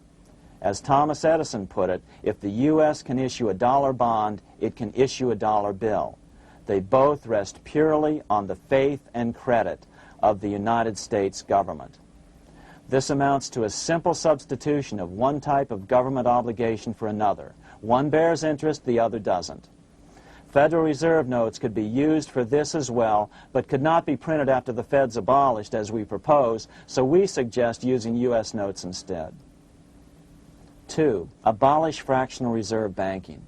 As the debt is paid off, the reserve requirements of all banks and financial institutions would be raised proportionally at the same time to absorb the new U.S. notes, which would be deposited and become the bank's increased reserves. Towards the end of the first year of the transition period, the remaining liabilities of financial institutions would be assumed or acquired by the U.S. government in a one-time operation. In other words, they too would eventually be paid off with debt-free U.S. notes in order to keep the total money supply stable. At the end of the first year or so, all of the national debt would be paid, and we could start enjoying the benefits of full reserve banking. The Fed would be obsolete, an anachronism. 3. Repeal the Federal Reserve Act of 1913 and the National Banking Act of 1864. These acts delegate the money power to a private banking monopoly. They must be repealed, and the money power handed back to the Department of Treasury, where they were initially under President Abraham Lincoln. No banker or person in any way affiliated with financial institutions should be allowed to regulate banking. After the first two reforms, these acts would serve no useful purpose anyway, since they relate to a fractional reserve banking system. 4. Withdraw the U.S. from the IMF, the BIS, and the World Bank. These institutions, like the Federal Reserve, are designed to further centralize the power of the international bankers over the world's economy, and the U.S. must withdraw from them. Their harmless functions, such as currency exchange, can be accomplished either nationally or in new organizations limited to those functions. Such a monetary reform act would guarantee that the amount of money in circulation would stay very stable, causing neither inflation nor deflation. Remember, for the last 3 decades, the Fed has doubled the American money supply every 10 years. That fact and fractional reserve banking are the real causes of inflation and the reduction in our buying power, a hidden tax. These and other taxes are the real reasons both parents now have to work just to get by. The money supply should increase slowly to keep prices stable, roughly in proportion to population growth, about 3% per year, not at the whim of a group of bankers meeting in secret. In fact, all future decisions on how much money will be in the American economy must be made based on statistics of population growth and the price level index. The new monetary regulators and the Treasury Department, perhaps called the Monetary Committee, would have absolutely no discretion in this matter except in time of declared war. This would ensure a steady, stable money growth of roughly 3% per year, resulting in stable prices and no sharp changes in the money supply. To make certain the process is completely open and honest, all deliberations would be public, not secret, as meetings of the Fed's Board of Governors are today. How do we know this will work? Because these steps remove the 2 major causes of economic instability, the Fed and fractional reserve banking, and the newest one as well, the BIS, Bank of International Settlements. But most importantly, the danger of a severe depression would be eliminated. Let's listen to Milton Friedman on the single cause of severe economic depressions. I know of no severe depression in any country or any time that was not accompanied by a sharp decline in the stock of money, and equally of no sharp decline in the stock of money that was not accompanied by a severe depression. Issuing our own currency is not a radical solution. It's been advocated by Presidents Jefferson, Madison, Jackson, Van Buren, and Lincoln. But it's been used at different times throughout Europe as well. Perhaps the best example is one of the small islands off the coast of France in the English Channel. Called Guernsey, It's been using debt-free money issues to pay for large building projects for nearly 200 years. Here we are on Guernsey, and this is the Guernsey flower and vegetable market. Guernsey is one of the most successful examples of just how well a debt-free money system can work. In 1815, a committee was appointed to investigate how best to finance this new market. The impoverished island could not afford more new taxes, so the state's fathers decided to try a revolutionary idea: issue their own paper money. They were just colorful paper notes, backed by nothing, but the people of this tiny island agreed to accept them and trade with them. To be sure they circulated widely, they were declared to be good for the payment of taxes. Of course, this idea was nothing new. It was exactly what America had done before the American Revolution, and there are many other examples throughout the world. But it was new to Guernsey, and it worked miracles. This market is still in use, and remember, it was built for no debt to the people of this island state. But what if we follow Guernsey's example? How would the bankers react to these reforms? Certainly the international bankers' cartel will oppose reforms that do away with their control of the world's economies as they have in the past. But it is equally certain that Congress has the constitutional authority and responsibility to authorize the issuance of debt-free money, U.S. notes, and to reform the very banking laws it ill-advisedly enacted. Undoubtedly, the bankers will claim that issuing debt-free money will cause severe inflation or make other dire predictions. But remember, it is fractional reserve banking which is the real cause of over 90% of all inflation, not whether debt-free U.S. notes are used to pay for government deficits. In the current system, any spending excesses on the part of Congress are turned into more debt bonds, and the 10% purchased by the Fed are then multiplied many times over by the bankers, causing over 90% of all inflation. Our fractional reserve and debt-based banking system is the problem. We must ignore its inevitable resistance to reform and remain firm until the cure is complete. As the director of the Bank of England in the 1920s, Sir Josiah Stamp put it, referring to this modern fractional reserve banking system, "Banking is conceived in iniquity and born in sin. Bankers own the earth. Take it away from them, but leave them the power to create money and control credit, and with the flick of a pen, they will create enough money to buy it back again. Take this great power away from the bankers, and all great fortunes like mine will disappear, and they ought to disappear, for this would be a better and happier world to live in. But if you want to continue the slaves of bankers and pay the cost of your own slavery, let them continue to create money and to control credit." Americans are slowly figuring this out. Today, over 3,200 cities and counties have endorsed the proposal of a nonprofit organization called Sovereignty. The Sovereignty movement calls for Congress to authorize the Secretary of the Treasury to issue $90 billion per year of U.S. notes, not Federal Reserve notes nor debt-based bonds, to loan money interest-free to cities, counties, and school districts for needed capital improvements. Remarkably, and to their praise, the Community Bankers Association of Illinois, representing 515 member banks, has endorsed this sovereignty proposal, a good step in the right direction. As Milton Friedman has repeatedly pointed out, no severe depression can occur without a severe contraction of money. In our system, only the Fed, the Bank of International Settlements, with U.S. bankers' cooperation, or a combination of the largest Wall Street banks could cause a depression. In other words, our economy is so huge and resilient, a depression just can't happen by accident. Unless we reform our banking system, they will always have that power.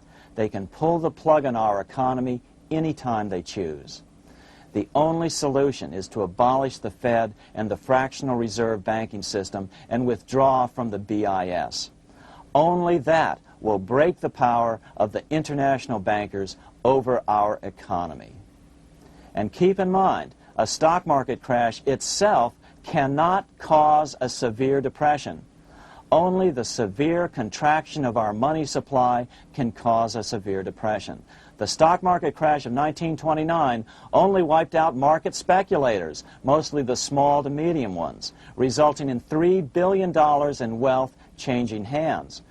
But it served as a smokescreen for a 33% contraction in credit by the Fed over the next 4 years, which resulted in over $40 billion in wealth from the American middle class being transferred to the big banks.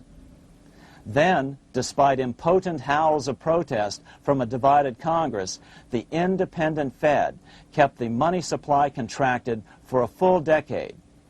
Only World War II ended the terrible suffering the Fed inflicted on the American people. In a depression, the remaining wealth of the debt-burdened American middle class will be wiped out by unemployment, declining wages, and the resulting foreclosures. If we start to act to reform our monetary system, the money changers may do what they did in 1929 and then the 1930s, crash the stock market and use that as a smokescreen while contracting the money supply. But if we're determined to fight to regain control over our money, we can come out of it fairly quickly, perhaps in only a very few months, as U.S. notes begin to circulate and replace the money withdrawn by the bankers. The longer we wait, the greater the danger we'll permanently lose control of our nation. But some still wonder why the international bankers would want to cause a depression. Wouldn't that be killing the goose that is currently laying all those golden interest eggs? Remember what Larry Bates said at the first of this videotape. You see, in periods of economic upheaval, in economic crisis, wealth is not destroyed. It is merely transferred. Do we have any hints as to what the money changers have in store for us? Here's what David Rockefeller, the chairman of Chase Manhattan Bank, the largest Wall Street bank, had to say. We are on the verge of a global transformation. All we need is the right major crisis and the nation will accept the New World Order. So, crisis is needed to fulfill their plans quickly. The only question is when the crisis will occur. Fortunately, we probably have a little time. It's unlikely that this crisis will occur before the 1996 elections, but after that, the danger begins rising. But whether or not they decide to cause a crash or a depression through relentless increases in taxes and the loss of hundreds of thousands of jobs being sent overseas thanks to trade agreements such as GATT and NAFTA, the American middle class is an endangered species. Cheaper labor, including slave labor in Red China, which Harry Wu has heroically documented, is being used to compete with American labor. In other words, money is being consolidated in fewer and fewer hands as never before in the history of this nation or the world. Without reform, the American middle class will soon be extinct, leaving only the very rich few and the very many poor, as has already occurred in most of the world. We've been warned of all this by congressmen, presidents, industrialists, and economists down through the years. Religious leaders, too, have seen the danger.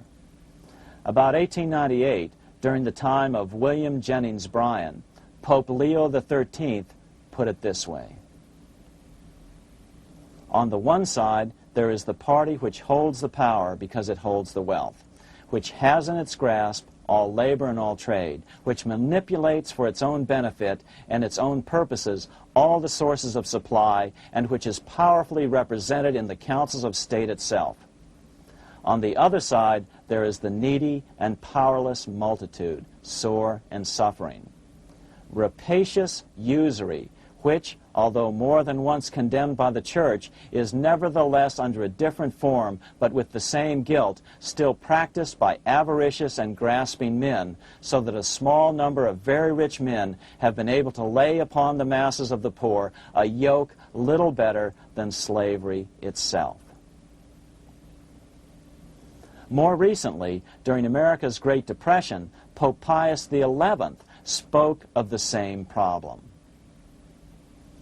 In our days, not alone is wealth accumulated, but immense power and despotic economic domination is concentrated in the hands of a few. This power becomes particularly irresistible when exercised by those who, because they hold and control money, are able also to govern credit and determine its allotment. For this reason, supplying, so to speak, the lifeblood to the entire economic body and grasping, as it were, in their hands the very soul of the economy, so that no one dare breathe against their will. Educate your friends. Our country needs a solid group who really understand how our money is manipulated and what the solutions really are. Because if a depression comes, there will be those who call themselves conservatives who will come forward advancing solutions framed by the international bankers. Beware of calls to return to a gold standard. Why? Simple, because never before has so much gold been so concentrated outside of American hands. And never before has so much gold been in the hands of international governmental bodies such as the World Bank and International Monetary Fund. A gold-backed currency usually brings despair to a nation, and to return to it would certainly be a false solution in our case. Remember, we had a gold-backed currency in 1929 and during the first 4 years of the Great Depression. Likewise, beware of any plans advanced for a regional or world currency. This is the international bankers' Trojan horse.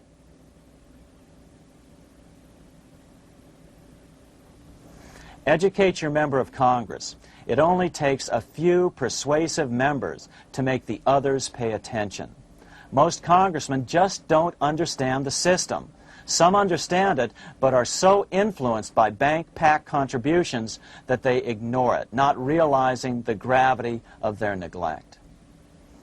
We hope we've made a valuable contribution to the national debate on monetary reform. It remains for each man to do his duty, consistent with his state in life. May God give us the light to help reform our nation and ourselves. We say ourselves because ultimately vast multitudes of men are going to be driven more and more to desperation by the accumulation of the world's wealth in fewer and fewer hands. Men will tend to become like their oppressors, selfish and greedy. Rather, let's keep in mind during this period of reform a warning not to lose sight of greater things, as Pope Pius XI put it.